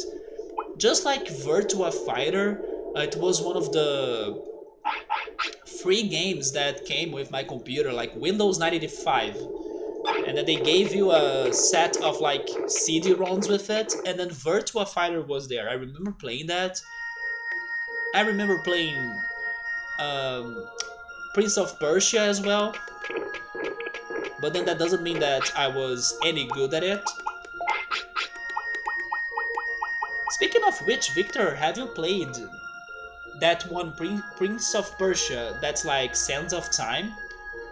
People say it's one of the best games for the GameCube, and since you were playing many games for the GameCube, I wonder if you played it? Or maybe Ultras?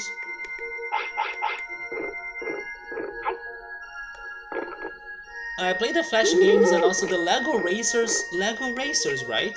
For the Nintendo 64, which is freaking amazing. When I get to that idea of like binging a bunch of racing games on stream, let me know about that game again so I try giving it a shot. No, they are not poisonous. They are very good. The games I played for PC were just like the Unreal Tournament. Wait, but then those are kinda recent games. And then a little bit of Soldier of Fortune. I haven't heard of that one. So my first guess is that Analog Man would be here. I'm wrong. Oh, really? Unreal Tournament? No, I'm crazy. I'm making a mistake right now between Unreal Tournament and Unreal Engine. No, Unreal Engine is like the software where people make the games and it's more recent. So I don't know what's Unreal Tournament. Let me Google that.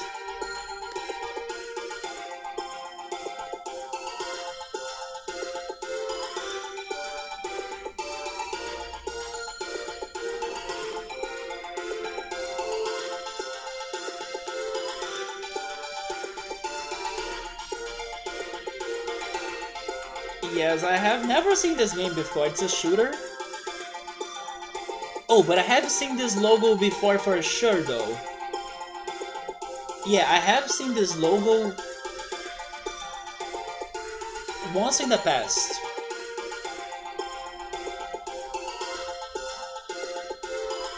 So this was like the Unreal Engine?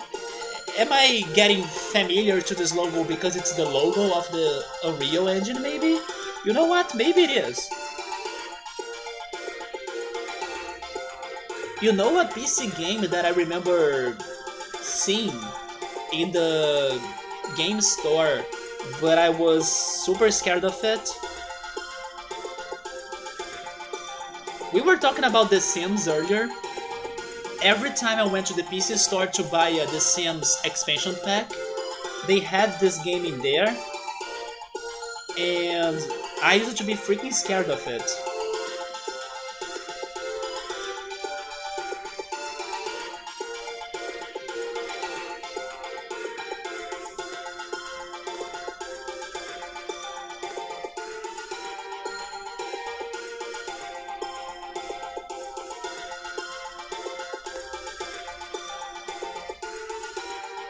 Yeah, do you guys know this game? It's like Alice. Look at this freaking Cheshire Cat. This game was a big hit back in the day for PC, but I used to be very scared of it. Even The Secret of the Monkey Island scared me. A friend of mine loved to play it, but I used to be scared of Murray, I think that's its name. The freaking talking skull.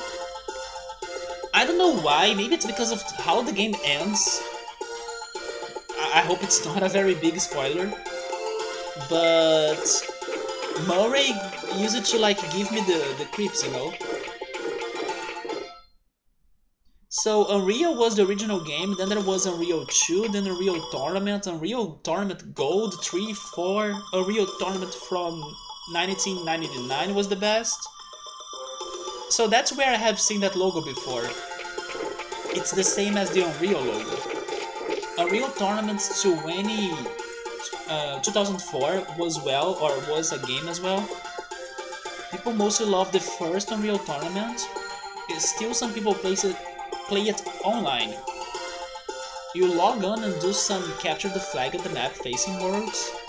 It is just a very simple map where there is 2 towers on each side and then it's pretty much catch the flag then. And in between is a bridge that splits in 2 and then you can fall off on both sides, huh? But then you have no shelter, you just have to run across and hope you do not get shot from the tower or someone that's running past. It sounds pretty hard then. Otherwise the other maps are more complicated in your case, huh? Okay, Victor. Yeah, that link was broken, man. There was a sport that I have never heard before, but as I was talking about Haikyuu when I started the stream, let me first check the picture.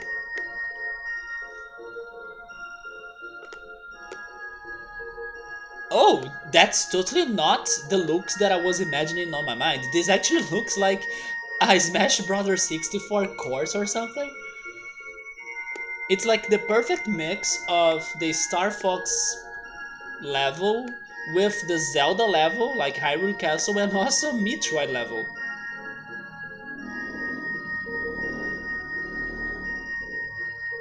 Man, this looks so crazy.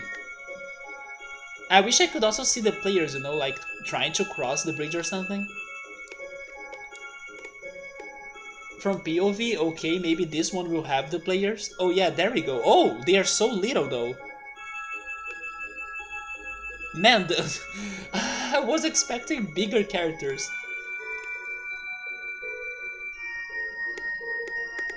But this is a funny looking course for sure. It got great music, but maybe I can try and play it on stream. Not sure if we can actually handle. I mean, probably you can. I understand some old games are hard to run sometimes, but I also understand somebody probably worked on a fix or on a mod or um, a patch for people to be able to run it.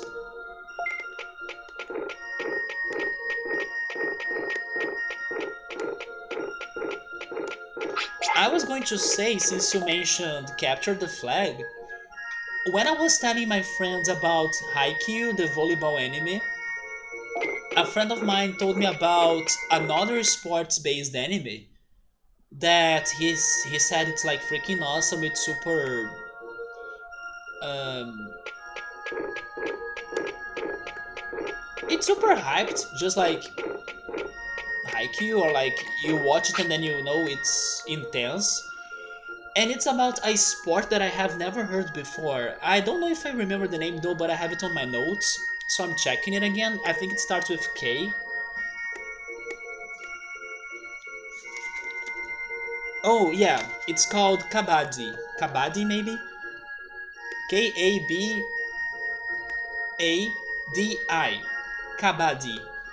And it seems that it's very popular in India. So I wonder, have you guys ever heard of it?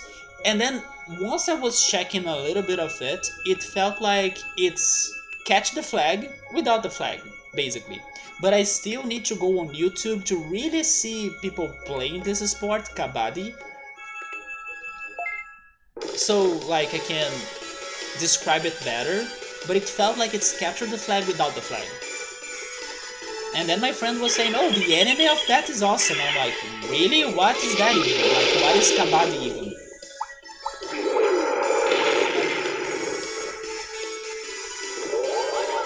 so it's still usable, easily runnable, and then you have it on your PC. I just don't know if I can handle running it and streaming at the same time. Again, I would still think you could. Uh, or at least it won't be, or at least I hope it won't be too hard for you to, give it a proper setup. Because normally those old games are not too demanding to your computer. Like Roller Coaster Tycoon is not too bad for my computer at least. Unreal Tournament is actually one of the only FPS games you like. When you guys were talking about 007, 007 GoldenEye was one of the only shooter games I liked. Unless you consider Portal a shooter game, but then it's like it's more a puzzle than a shooter game, right? But if you think about it, it is a first-person shooter, but then you're just solving puzzles.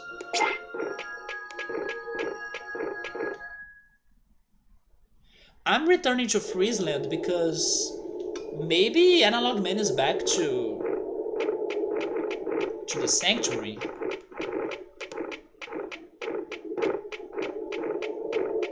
Oh yeah, by the way, Ultras, I just remembered something else. But then I'm trying to remember the word. You know what? It's better for me to check my notes again for the word so I don't say it wrong. But it starts with K as well. I can't remember K words. Never mind, it doesn't start with K, but it has a bunch of Ks. Ultras, a friend of mine, I believe I talked about her before in the past. She's an Argentinian that traveled to Canada and then she's pretty much living in Canada today. She posted a picture at the Takakal Falls. Do you know the Takakal Falls in Canada? Have you ever been there maybe?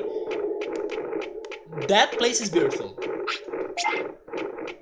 Yeah, she went there and posted on Instagram pictures at the Takakal Falls. Wait, falls, right? Let me... You don't know? Let me Google it. The Bond games are the best FPS games. From my short experience, yeah.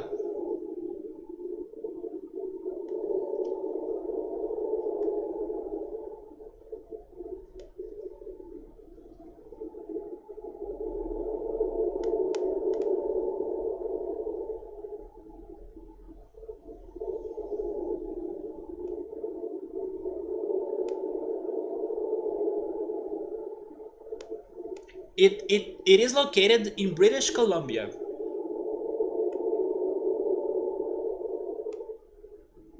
Yeah, that's the falls.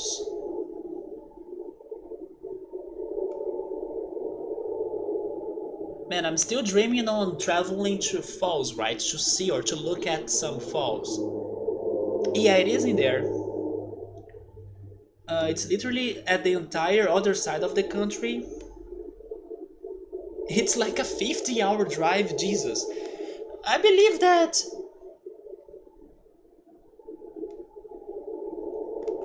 I don't remember who actually now. So, as you were saying, it's on the other side of the country. Maybe it was not you, Ultras. But I believe somebody has been there before. Like, somebody used to go there maybe a couple times. Maybe Pilot. Oh, it's close to Alberta? Yeah, this friend of mine kind of... I don't know actually for sure if she lives in Alberta, but she's mostly in Alberta from her pictures. It's close to Alberta, and Banff is wonderful. But yes, I was now thinking that maybe Pilot was the one that went to British Columbia more times. Let me check the two pictures.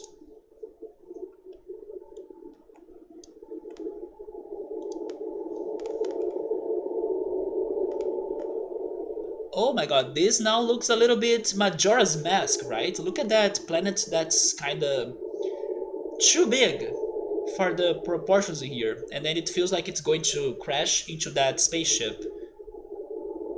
And what's going on with those two, I believe, characters that are floating but upside down? Those guys are not looking good.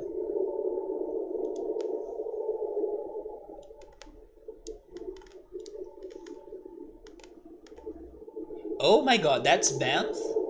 Yeah, that's definitely a beautiful place. The actual mountain town of Banff is lovely. I felt like it is in a movie, or you were in a movie. Oh my goodness. This city actually reminds me of one of the touristic destinations here in Brazil, in the south region, of course, where it's colder. It does look a lot like the city that's called Gramado here in Brazil. But then it's because of its German descendants. And then here in Banff, do you know if this city has some sort of, I don't know, heritage or something? Because it reminds me a little bit of the German city or based city we have here in Brazil. Looks almost like a Bob Ross painting. I actually watched the video about the best works of Bob Ross, but then I don't remember the names of the paintings anymore.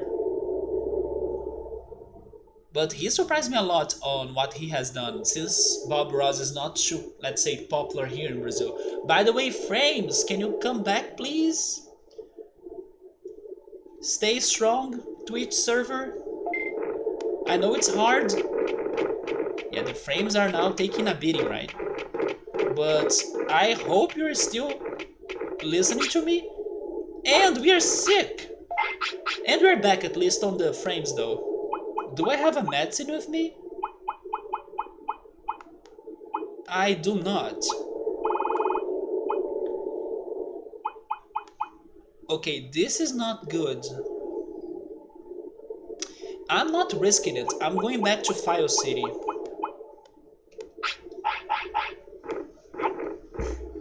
I think the most beautiful place to have been was either Banff or the Carcross Yukon. I need to Google that one. No, it was on my place, Subaru. Yeah. Being here is real life. Wait, being here in real life is something else. I have been to some beautiful places, but... Oh. That's a crazy mix. Man, you have... How can I describe this? Also, by the way, that shadow right there on the back reminds me of, I don't know, of a giant whale or something. It's the giant Free Willy going to a jump. What is that freaking shadow right there? But I was going to say that this is giving me some flashbacks of many things. The first is actually Pokemon, because when you are in the Pokemon League, for example, in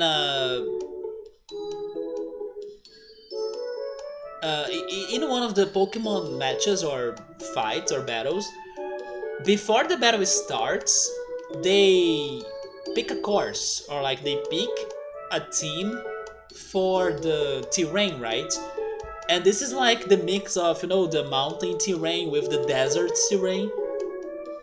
So I got some Pokemon flashbacks, but actually this is reminding me of the board game, the Settlers maybe? It's the Settlers of Catan, right?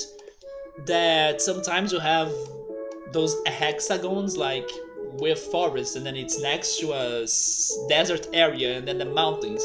It's this, it's like a forest, a desert, a lake, a mountain, and snow, and water, and day. Everything is in here, like, it's complete. This right here will please any taste for everybody. Oh, I'm a mountain person. Yeah, come here to...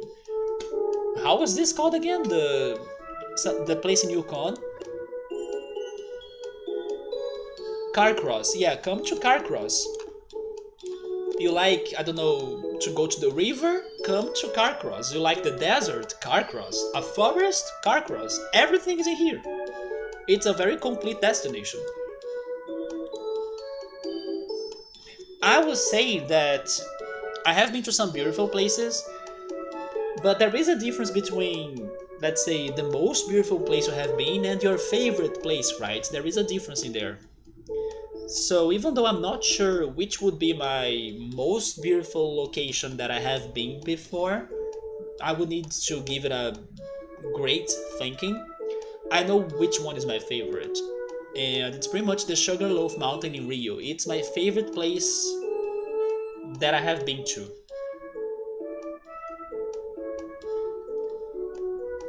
Maybe because it does the same as Carcross.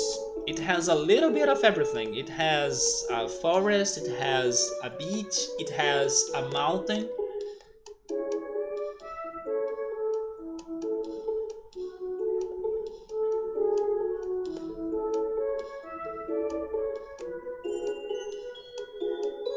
Thank goodness that place is not very dangerous, so I never had like any situations happening to me there. It is a really peaceful place.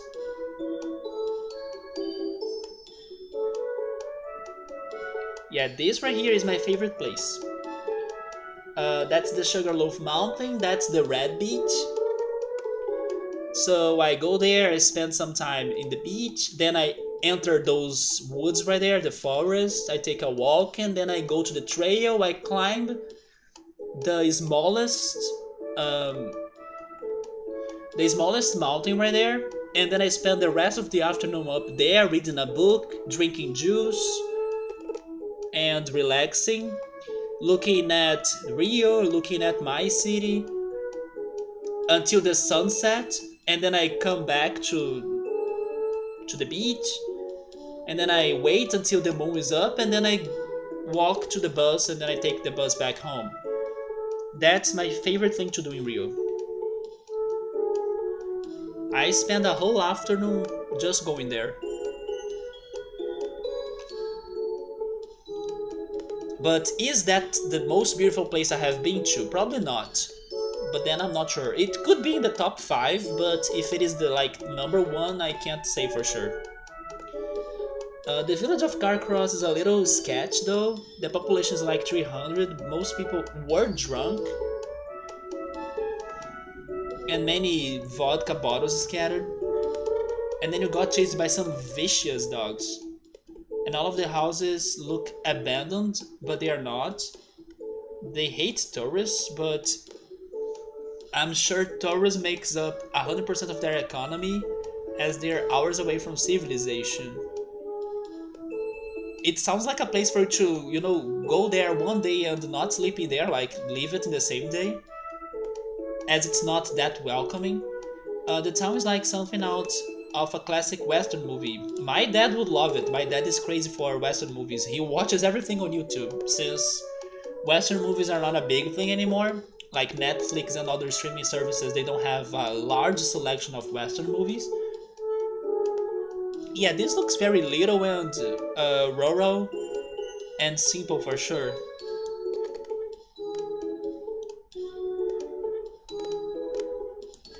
Hard for you to say which one is your favorite? No, for me it's not hard. It does look a lot like a Western set. It looks even very artificial, as the houses have those looks. Those freaking, squared looking front parts of the houses. It's so exaggerated. Your heart will always have a soft spot for a place in South Carolina you visit twice as a small child, then once as an adult. You went when you were 8, then 19, and even through 11 years apart, you remembered all corners of the place. It's just an affordable vacation to a good waterfront hotel, condo, resort side place. It's not fancy by any means, but perfectly adequate. Good location, affordable, and full places with kitchens and shit. Oh! Okay. Yeah, I wouldn't say that's like the most beautiful place you probably have been to. I would say that Banff, for example, is more beautiful than this. Carcross is more beautiful than this. But I can see what you're saying, and now I'm imagining how is the sun setting there. It's probably freaking great. And there is some charm to like very long beaches like this one, because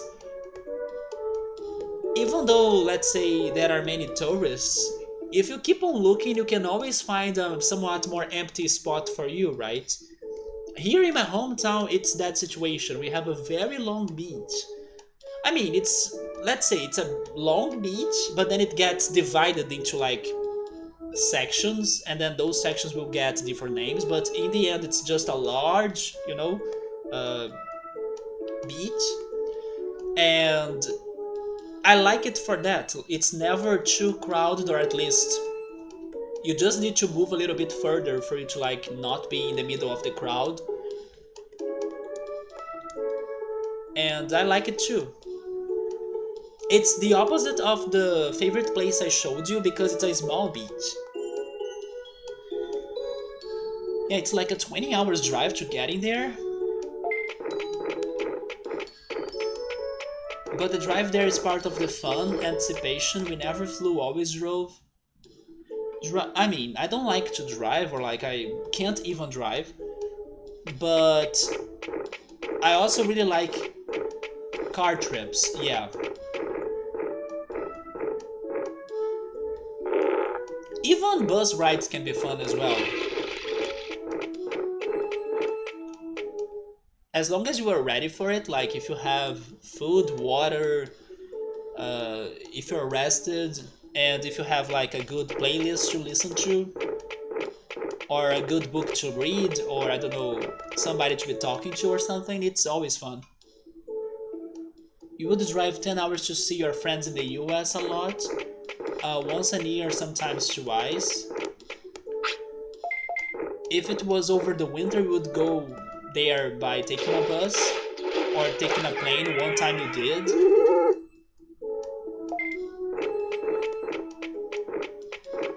Were your friends in South Carolina? Here comes a question, even though I believe I can guess the answer. Is there any beach you have been to that it had somewhat warm water temperature? Or were all of them with cold water temperature? But I believe they were all kinda cold, right? That's how I imagine the beaches up there in North America. But I hope that everybody can go or head to a beach where the water is warm. It is mind-blowing, guys. It's so good. That's the northeast region in Brazil. Here in the southeast, it's cold. There is even this one infamous city for its cold water. It almost killed me, actually. It's one of the times I almost died as a kid because of thermal shock. I jumped off a boat into the cold water when the day was like 40 degrees Celsius. I was swimming for my survival. I really felt I was dying in that day. Because like my brain was not looking good with that temperature shock. But then I thankfully survived. But in the northeast region, dude, the water is like... of course, it's not like a hot tub with hot water and stuff, but it's, you know, that temperature that you do not want to leave the water at all. And you don't have to, I don't know, to first take a dive and then get used to the temperature of the water. No, it's... You feel comfortable as soon as you enter it. It's so damn good. Wait, you're pretty sure that South Carolina is considered warm water, huh? Is it because of the Atlantic Ocean? Because yeah, the Atlantic Ocean kinda has some warm water temperature. Not the Pacific, I guess. Isn't it crazy how the Pacific Ocean actually gets that name, but it's like the most aggressive ocean ever?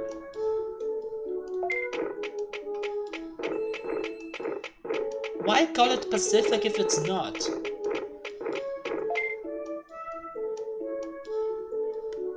We went the last week of October before a very bad hurricane. We left the day the hurricane started, high winds and rain the whole drive, but we were driving away from it. The destruction came later that night as we moved away more inland, but the water was this temperature. I will look it up. It was 28. Okay, that's warm temperature for sure, yeah.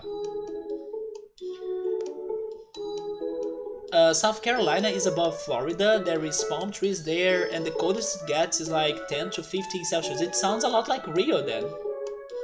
And Rio might stop at 15 Celsius right there, maybe not even get to 10, depending on where you are, of course. Like if you are in the mountains, then sure, but for the most state, it's not getting to that temperature. I think it gets below freezing temperature there if it is an emergency. Oh, it is an emergency? It's like Rio then, yeah. At 15 degrees Celsius, everybody's freezing already. But but surprisingly, this winter, we had 14 degrees Celsius nights here in my hometown, and I was not freezing. Am I little by little getting trained to finally travel around the cold countries and then see snow for my first time? Because I did not feel, I mean, let's say, when I was like in my bed sleeping and everything, I was with my mantle and a sheet and stuff, but when I was awake, I was not feeling too cold to like wear sweaters and things, you know? Only when I was like really going to my bed that I was kinda taking precautions over the temperature. You know what? I will not go back to Friesland. I will try checking a different place. Factorial City it is. Let's go there. I will assume that Analog Man does not repeat the locations. In November, it's still like 20 Celsius. Okay, so it is a lot like Rio. You see like heights of 13 in the coldest months, lowest of 2. So they have a few weeks of cold weather, but sure, not like anything to buy a winter coat for. You are very jealous of that monthly average temperature chart. It sounds very comfy for sure. I would not be complaining at all over that climate. Coldest days being at 13. Coldest nights being 2. I mean, coldest nights being 2 is too much for me. But if you can take it, then go for it. You bet that's at the very coldest.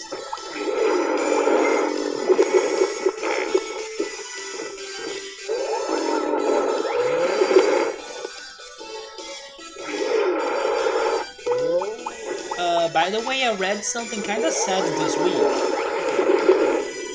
Did you know that in China, there is now a new rule, or like a new law actually, where gamers under 18 years old, they are not allowed to spend more than 3 hours playing games per week? Isn't it sad? Yeah, there is now this new law in China that if you are under 18, you are only allowed to play games for 3 hours per week. That's it.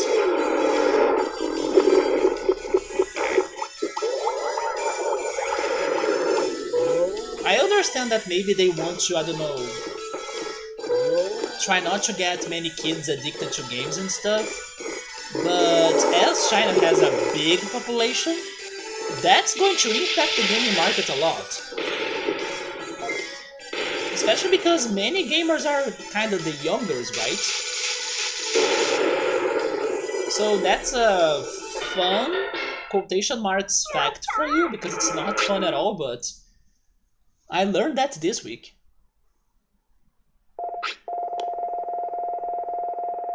Another website says average low of 6, that's better. So it depends. That's still like fall weather cold for Canada. But going from fall straight back to summer is amazing to think. Sounds like something Canada would be doing. You think so? Canada would have that control over the gamers? Oh, I could not find Analog Man, but this guy was kinda pointing to his death. He got sick 2 times. He was not liking his time in Friesland. That's okay, let's leave Analog Man for another time. The water in the lake near Ultras gets as hot as 25. 25 degrees is good, yeah. I would say it's already warm. And then the Georgian Bay, which is the nice one, 25 minutes north, gets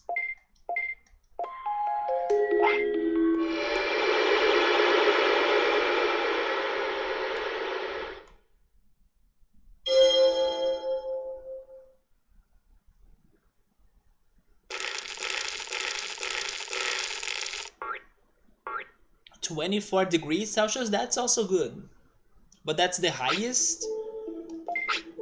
So if it's the highest, then it's not that temperature, let's say, for the most time, right?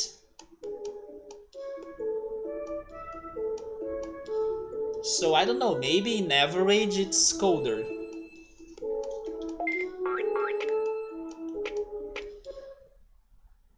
So on this cycle, will it matter if I go for...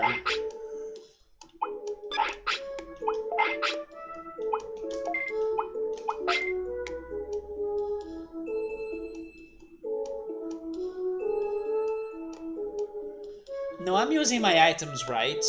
Let's leave that remaining champion right there for another cycle. Yeah, he died, Subaru. Not surprised. He got sick 2 times.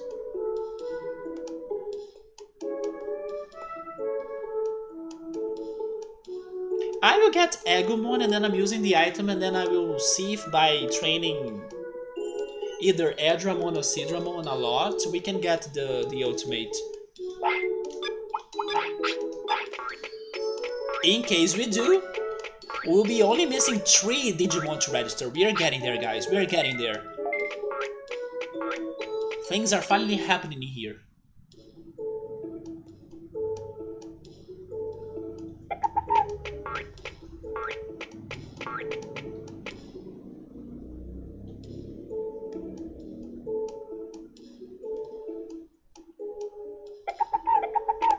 So another thing that I was checking out this week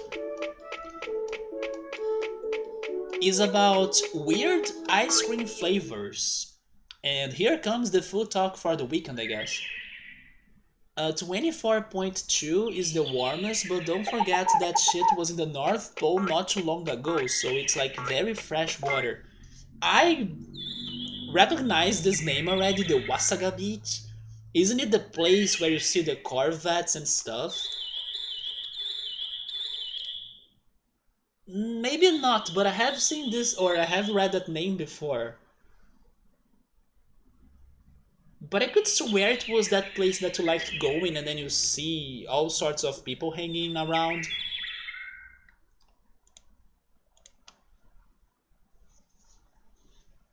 How was that other place called then?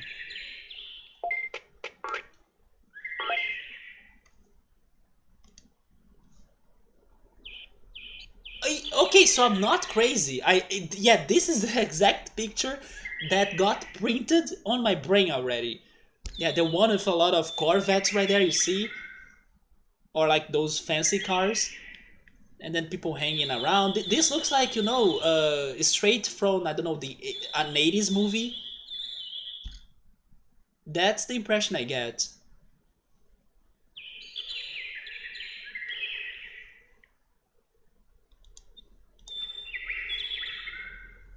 But yes, I was learning about some weird ice cream flavors, and then I got 2 more strange flavors to my information. Would you guys ever try a mustard ice cream? Does that sound appealing to any of you? I do like mustard. But then I don't think I would like the ice cream though. And then I also learned about this one that's avocado and bacon. Would you try avocado and bacon ice cream?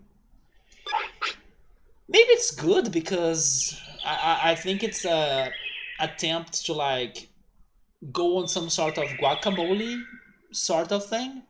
Even though I still gotta try guacamole myself. But it does sound a bit strange to me. It's sort of like the only beach city we have. Do you mean Wasaga?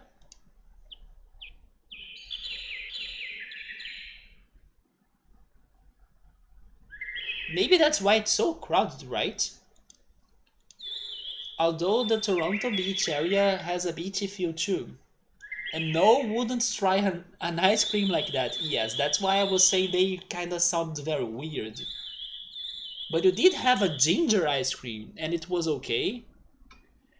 I don't know if I would like a ginger ice cream, but I can see myself giving it a shot. Yeah, maybe just like a tiny bite, just to taste it, not really order. I can see myself trying it.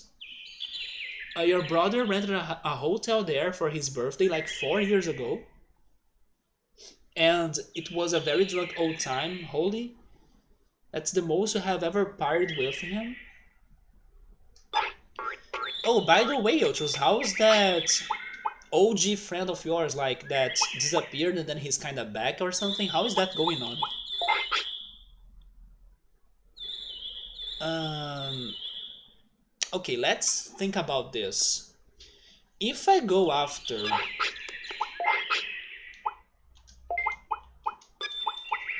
this guy right here, but then my champion doesn't matter. I mean, it matters, but I will use an item, so I'm not aiming for a certain champion or even a rookie because the item will give me what I want. So I don't need to like worry about what I'm getting because I'll be getting what I want. So that's why I should focus on what I want to get in the end, which is hopefully this guy.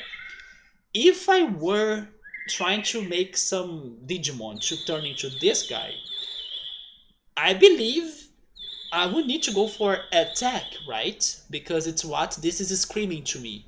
Attack! So sure, I will go for attack. But normally, this game has like more than one stat that matters. What else though? Maybe speed? What is the other option? Let's suppose we go for Airdramon. We have Phoenixmon.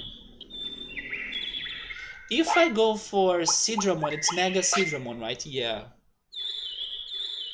I think it's safer for us to go for Megas. I mean, for us to go for the Sidramon path, because what could matter for me to get a Mega Sidramon sounds more clear than what I can get or what I need to do to get Phoenixmon. I wouldn't be sure like what I need to do to get Phoenixmon. I have no idea honestly. But Mega Sidramon, it's pretty much brains and magic points. It gotta be something around those lines. So if I don't go on that direction, maybe I will raise my odds of getting what I want, which is going to be the second option, which is probably Megadramon. So yeah, Sidramon will be the champion. And you know what? This is actually very good. In case we fail, we probably will be getting Mega Sidramon, and Mega Sidramon is the Digimon that won the tournament, the Rank S tournament. So this is like a win and win. That's it. We are focusing on Sidramon, and then we go for something not magic points or brains related, hoping for the other Digivolution to trigger. So that's the strategy here. Long story short, but the guy who owned the hotel was a effing drunk lunatic. He disappeared again, you see? I sort of messaged him once, nothing. Then a few weeks or maybe even months after, I asked him if he wanted to hang out at your mom's while you were in the city with your other friends, didn't hear anything. I more or less let him know I would be there out back, just having beers and stuff with two friends, and if he wanted to come by, to just come by and no need to give a reason. If not, invite is there. He did not reply to you? Ultras, man, move on, dude. I was just mentioning that August like is never like a, I don't know, a great month to me, because every time I need to deal with something or somebody in August, that's one of the things I have done. I like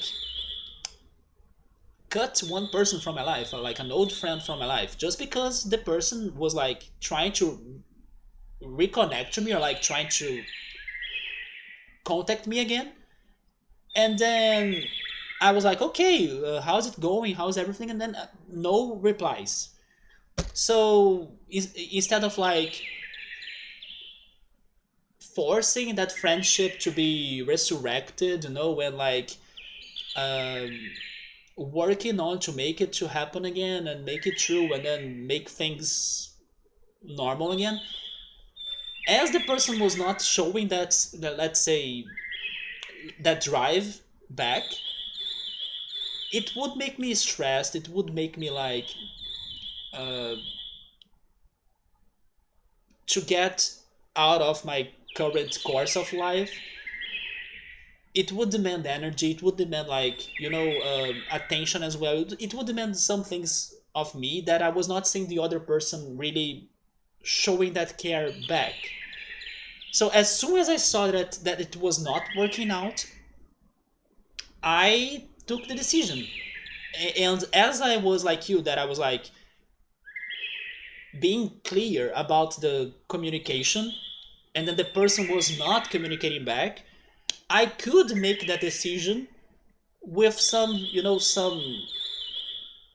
good mindset. Like it's not bugging me at all anymore today, for example, some weeks after that happened, because I know I did what I could for that moment, but I would not stay waiting forever for things to happen. So ultras, I think if I were you, man, I would like, you know what, I saw what has happened. It seems that it's not looking better anymore. Like it's always coming up and down, up and down. I mean, although everybody has their own patience, or also their own even mental health.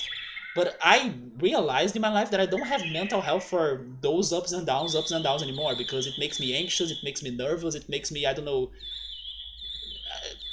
I'm a very intense person regarding uh, even I'm also very impulsive. So I prefer when things are decided and clear and set, and if possible fast. As that was not clear, not happening fast, not decided even, I was like, dude, if you do not want to reconnect to me, or like stay in touch with me again, you know, it was weird because the person was the one that talked to me first. And then after I replied, there was no more communication. So I'm like, why would you recontact me at first again? But anyway, I'm now with a mindset of like, if it's not clear, decided, and if it's not something that I see that's promising, it's not worth it for me coming back, because that's also how my life showed it to me. Like many times that I tried to stay in touch with old friends again, it was like a tragedy. So focus on the present time, focus on new friends, like try meeting new people, appreciate the ones that are around you today. But if the past knocks on your door, be very careful. Like do not create expectations unless like the return of the person is very clear, very set, very, you see the person is like making an effort. Because if it's not, man, I don't know, I just can't, or at least not anymore. But I'm sorry to hear that. I was hoping that it could work out for you, because you were giving me some feedback about the situation, and they were looking promising. You guys were talking and even having fun together and stuff. But I don't know. I just think that guy. And you know what? You even didn't know why they disappeared, right? At first, I believe you guys didn't have that talk still. Dude, that's so crazy though. Something definitely very wrong, but it was nice to actually hear from the short period of time. I never expected anything to change. Just keep your expectations very low again, man, because those people are weird. But it lifted wave off you to still reconnect for that short period. I feel like if he comes around once, he will again someday, even just to say what's up, and that's all I know to expect. Yes, if you are going to keep that going on, have that expectation low, because I don't know, that person is very unpredictable. Like, what the heck?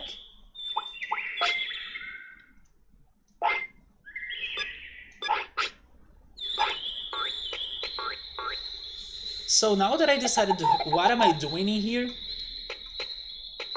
I'm focusing on attack, speed, HP,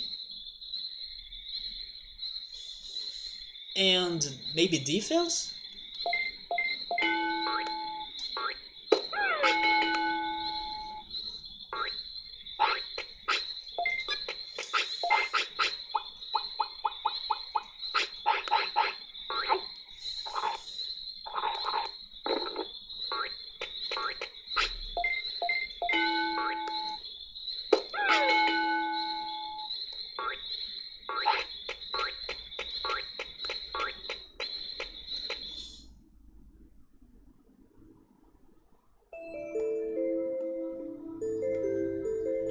I'm trying to remember which other things I have learned about this week.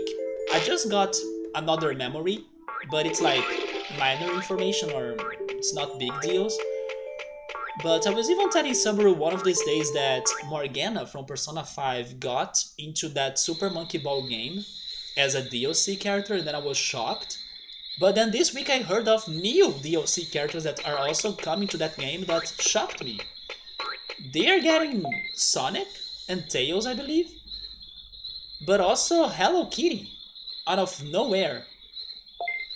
And there was another character that's getting to that game too that I was not predicting at all, but I can't remember who was it.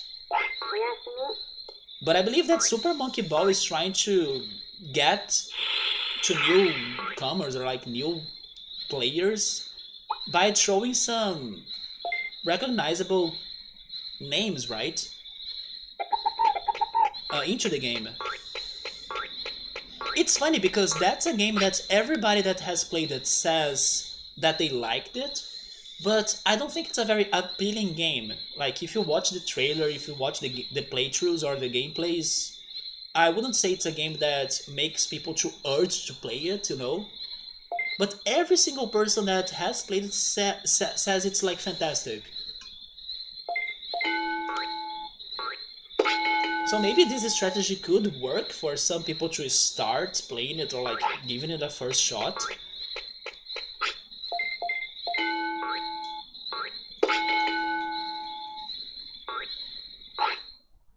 But then the gameplay is not very appealing to me.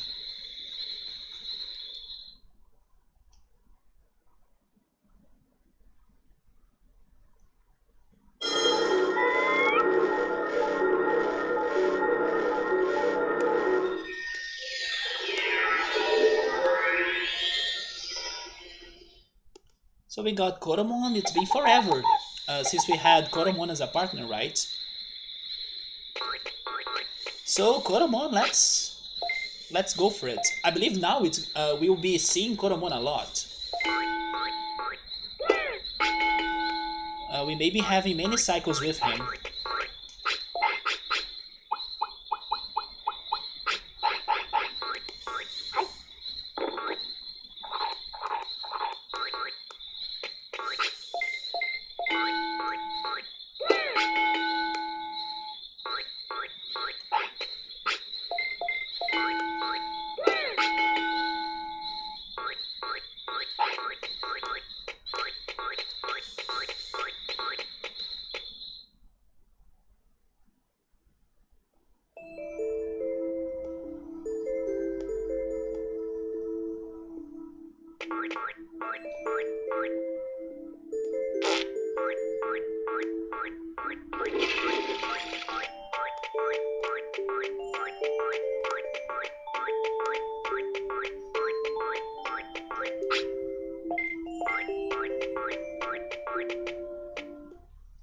remember last week that Megadramon was giving us many items, but today we didn't get anything from him so far. Is he back?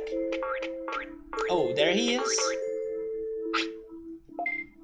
Okay.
Oh yeah, Ultras. I was talking to Victor, and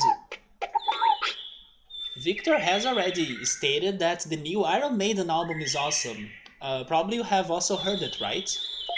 We were talking some weeks ago that there were rumors and expectations for this album to be out, and that it is.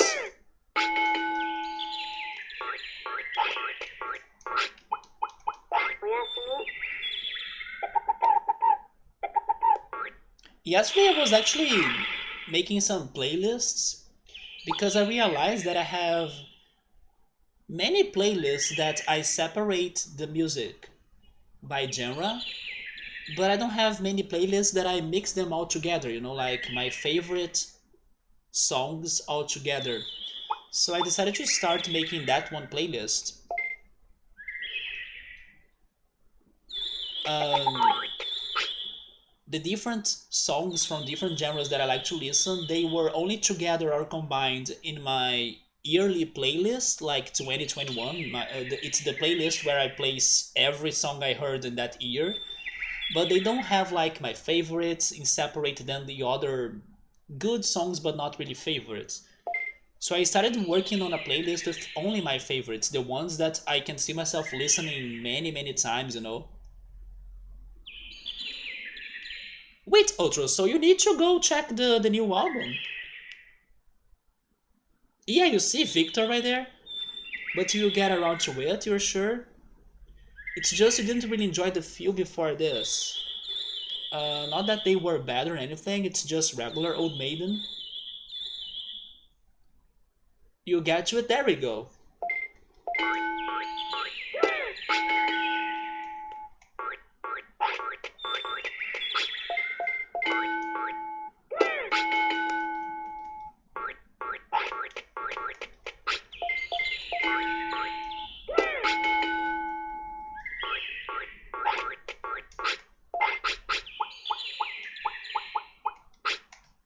I think that the more time passes by, the more I listen to music, um, thanks to like individual songs, than listening to whole albums, you know? In the past, I used to listen to whole albums way more. And I know for sure that by not listening to whole albums, I'm missing out songs, like maybe some less popular tracks but still amazing songs that I would enjoy listening to, and I'm not getting to them because I'm not listening to the whole album. But not only that, I'm not also getting the whole, you know, extra that you get when you listen to an entire album, because normally albums will have a flow, they will have a tone, they will have a special feeling, and I'm not getting that as I'm only listening to individual songs. Yeah, the only album that really got to me like strong this year, that I listened to the album many times, is Small Black's Cheap Dreams. Yeah. But if I stop to think how I was listening to music back in like 2014 or 2015, I used to listen to way more albums. I even used to like download albums and listen to them. And then I used to like separate the songs that I preferred from the other ones. But now because I have been getting to new music mostly thanks to YouTube recommendations or Spotify recommended playlists, they will only have, sorted songs.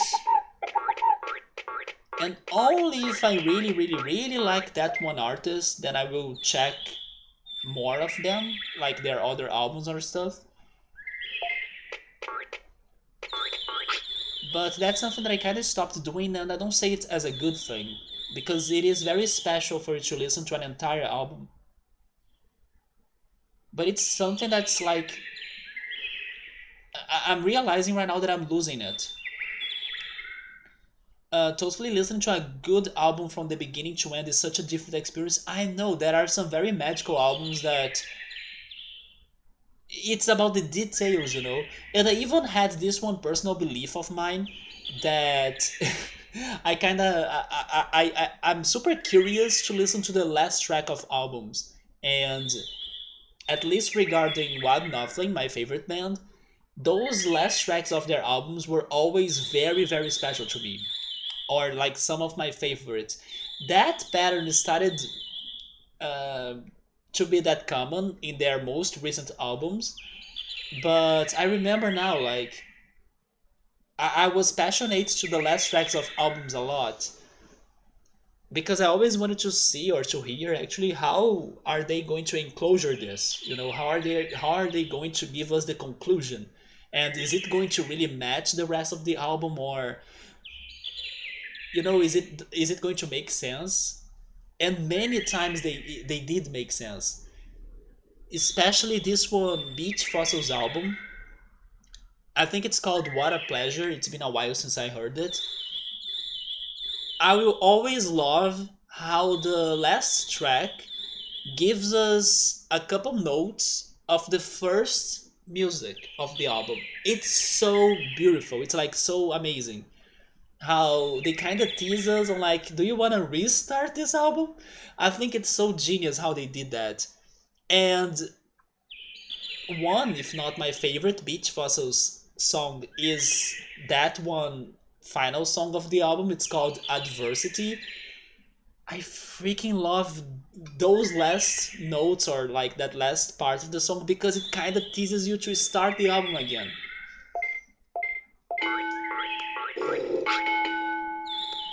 But if I had to say what is one of my favorite, all-time favorite ending tracks that always like blow my mind, is definitely from What Nothing. It is the song called Gemini. The riffs in the end of that Gemini song, I will say it like this, even though maybe when you listen to that song yourself and check it out, you may not have the same experience as I have, because music is so subjective, so everybody will have a different experience, of course.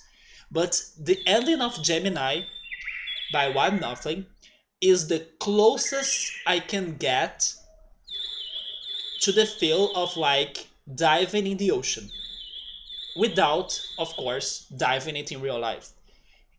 It is the every freaking time I listen to that ending riff, I imagine myself diving in the ocean, and it's the best feeling ever. And it was definitely like the first favorite song that I had by them, uh, and it's still one of my favorites. But I can't say if it is still my favorite. But it is an experience I cannot explain, and it's one of my perfect songs to listen to uh, when I'm taking a shower for sure. So I can add some extra layers of water when I'm showering and then listening to it. It is the perfect, I don't know, ocean song. I know there are great titles in there too, like Dire Dire Dogs from Mario 64, and um, Rolly Rogers Lagoon, or Atlantis from Banjo Tooie. There are many others in there, Aquatic Ambience from Donkey Kong. But then I'm going to the gaming side. No, I'm talking about, let's say, more commercial songs. That one is like magical. I really feel like I'm like in the ocean, and then I'm seeing waves, and then I'm diving in the waves. It's really magical to me, and maybe that's why I love that band so much. Pink Floyd did sort of the opposite on the wall. The opposite? They cut the last second of the last track and put it in and put it first on the album. So the first thing you hear is the end of a sentence that starts at the very end of the album. That's crazy. Can you give me what's the sentence? I'm curious now. But I love those things, you know. Those are like Easter eggs of music. That are Easter eggs in games. Easter eggs of music are like that. You gotta listen the whole album to get them.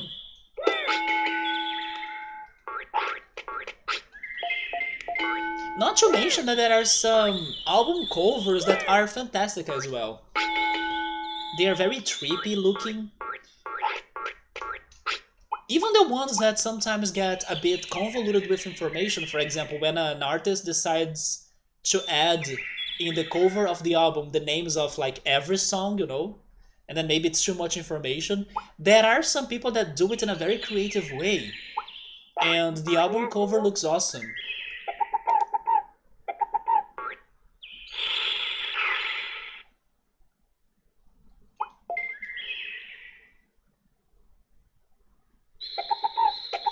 I think it's isn't this where we came in? That's very inspirational even. It does fit.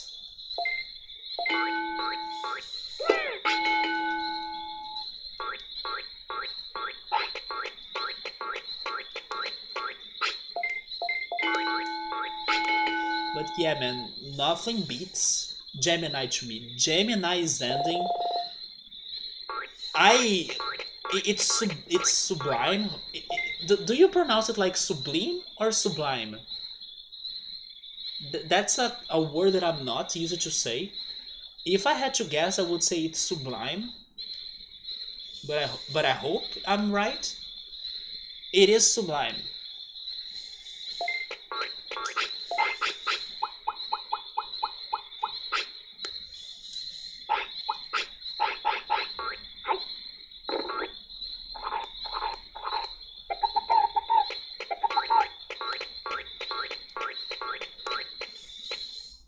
And you know actually why I love some ending tracks for the most?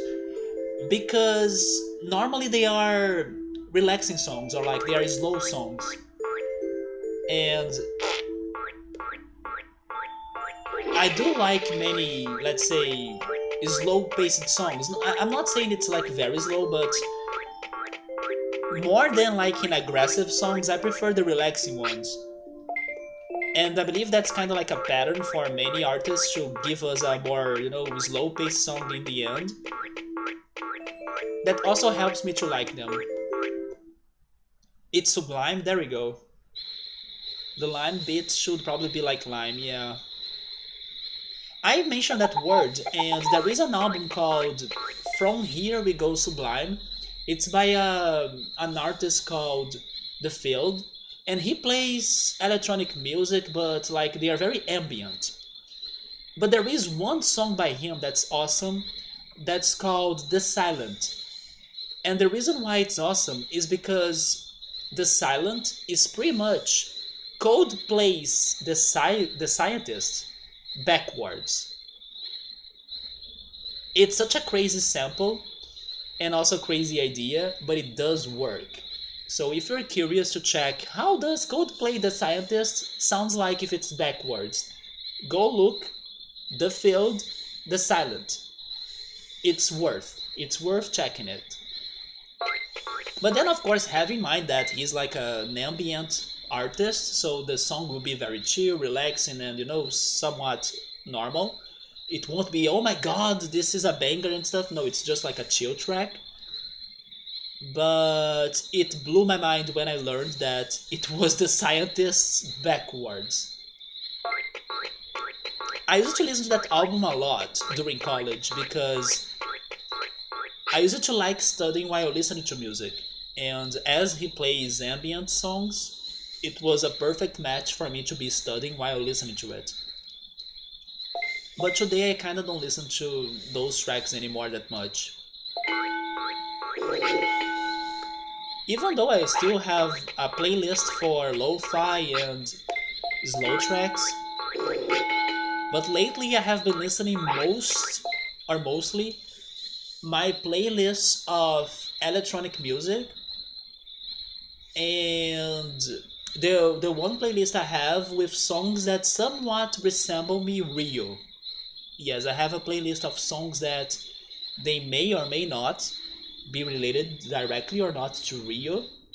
Some songs are like, oh yeah, this does sound a lot like Rio, but some others maybe won't be that clear to people like that listen to it. But to me, somehow those songs were special when I was living to Rio or like going or traveling to Rio.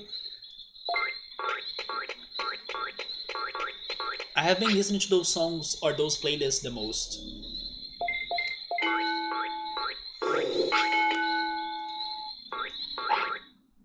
So there we go, we are getting our rookie.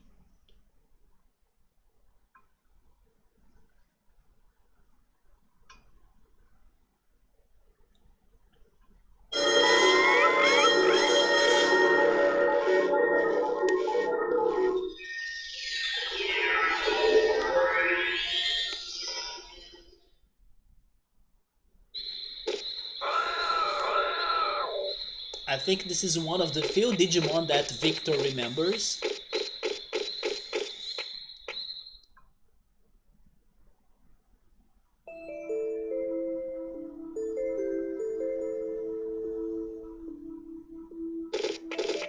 But we won't be having him for that long.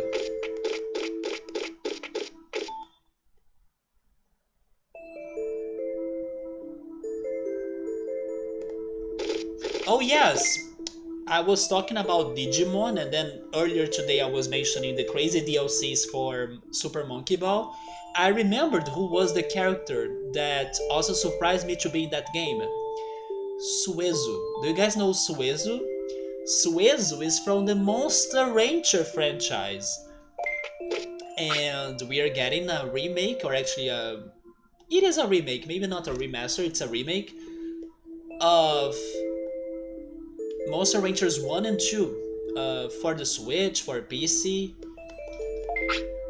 Let's see, that's probably going to be the one that I'll be playing in the future. And then Suezu is also a DLC for Super Monkey Ball out of nowhere. You remember this guy? It's like the pretend Charmander, that's right. We are going to turn him into a pretend Gyarados. Don't ask me why or how can that happen, it's just because that's how it is. It doesn't happen naturally though, I'm using an item for it.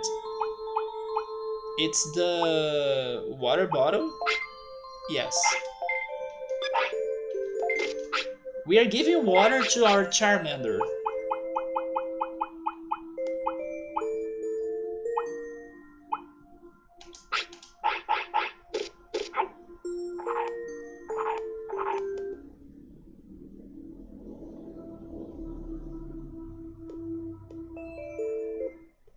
I hope that compatibility is not a problem on this game. I think it's not. I know, it doesn't make sense. I'm turning the fire Digimon into a water Digimon, but that's how items work in here.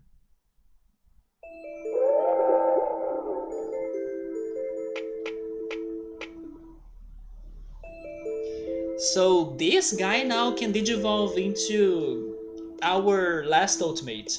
So let's hope we can do it today.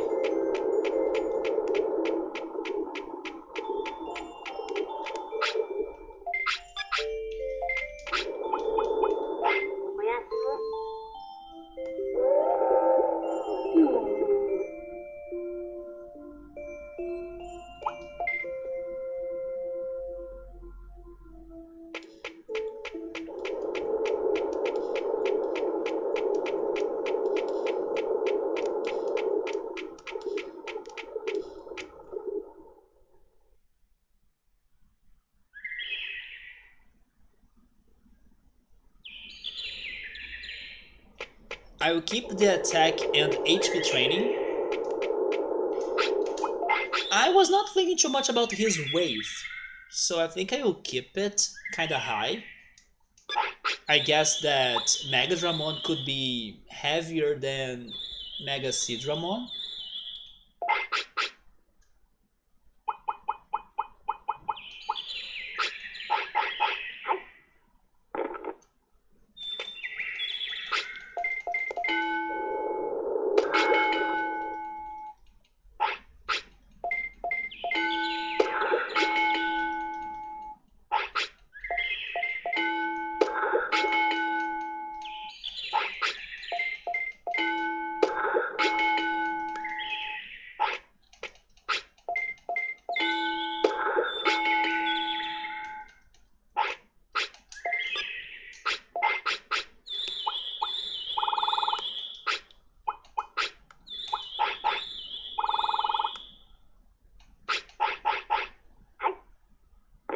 You know something that surprised me this week?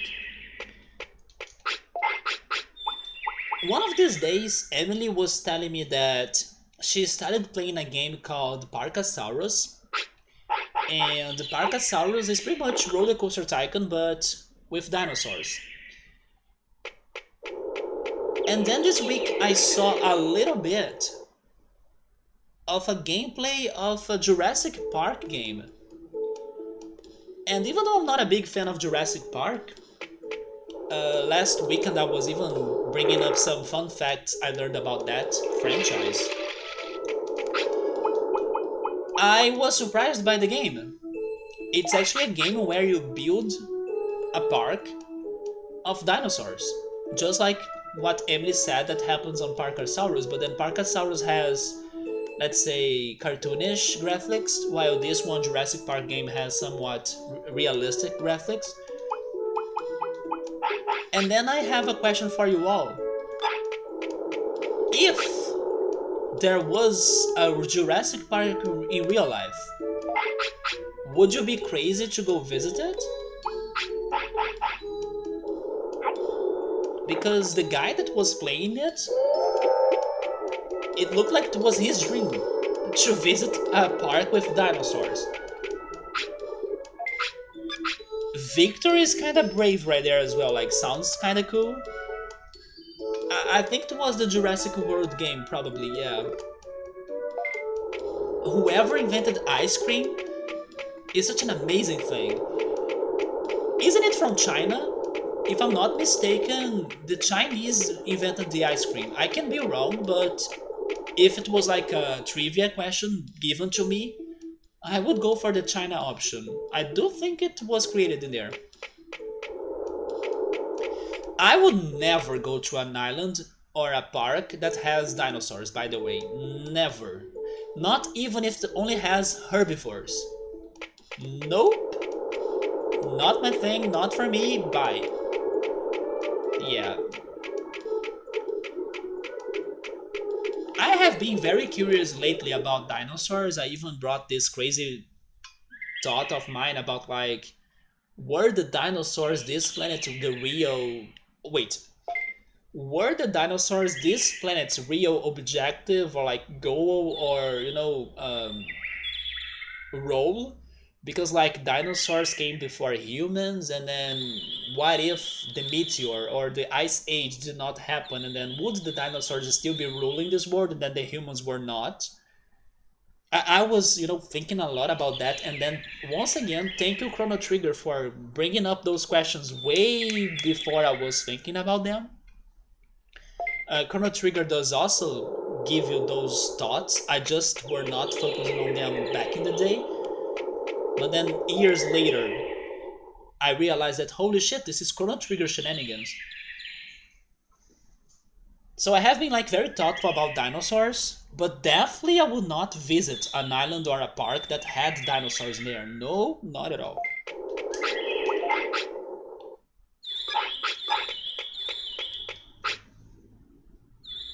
I just had half pint of Haagen-Dazs vanilla. Look under you. You have like the vanilla professional right there. Right, Victor? It's like a premium ice cream brand sold in small containers for a high price. I have had Haagen-Dazs or Haagen-Dazs. I'm never sure how to say it. Um, in the shopping mall in Rio, they had a stand, right? Although it was closed, unfortunately, but I did try a couple flavors in there, and they were fantastic. They also sell the regular containers. If you go to the supermarket, if you go to the bakery, maybe. But then the price for the containers, I don't think it's very cheap. So I would rather go for a less. Um, I would go for a, let's say, weaker brand, but still enjoyable ice cream than Haagen-Dazs. But they are great. In their stand in the shopping mall, you could like go for multiple flavors for the same price as a same container, so it was a better deal. And then I used to go there. Subway is saying that Epic Games has given away some of the Jurassic Park games 2 times at least. I think you are right. I probably have that game then. And to my surprise, it's a game that I could actually see myself giving it a shot. The vanilla ice cream is awesome. I knew it. I knew that Victor was talking about vanilla already. You see? That's the vanilla professional.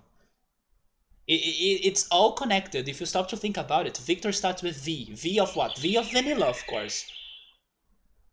It's like vanilla the guitar nerd. Haagen-Dazs is a very good, or it's very good because it has vanilla bean paste in it. So there is black specks all throughout. Have you tried that one, Victor? The Haagen-Dazs one? Such a good flavor. They have an amazing coffee flavor, green tea, dulce de leche. I would go for the dulce de leche. The coffee one, I can try it, but I think I would not love it. Green tea, I probably wouldn't like it. But just to say that I tried it, I could go for it. Salted caramel sounds good. Chocolate brownie, strawberry. The fruit ones are my favorites. If you can give me like a banana ice cream, I'm all in. That kind of vanilla ice cream is the best. Their strawberry is very good, and you're not big on the regular strawberry ice cream. Maybe because the regular strawberry ice cream is normally very artificial tasting, don't you think? I'm going to change my Twitter name. No, you're not. Are you? You're freaking joking. Vanilla the guitar nerd. Okay, is that the ice cream?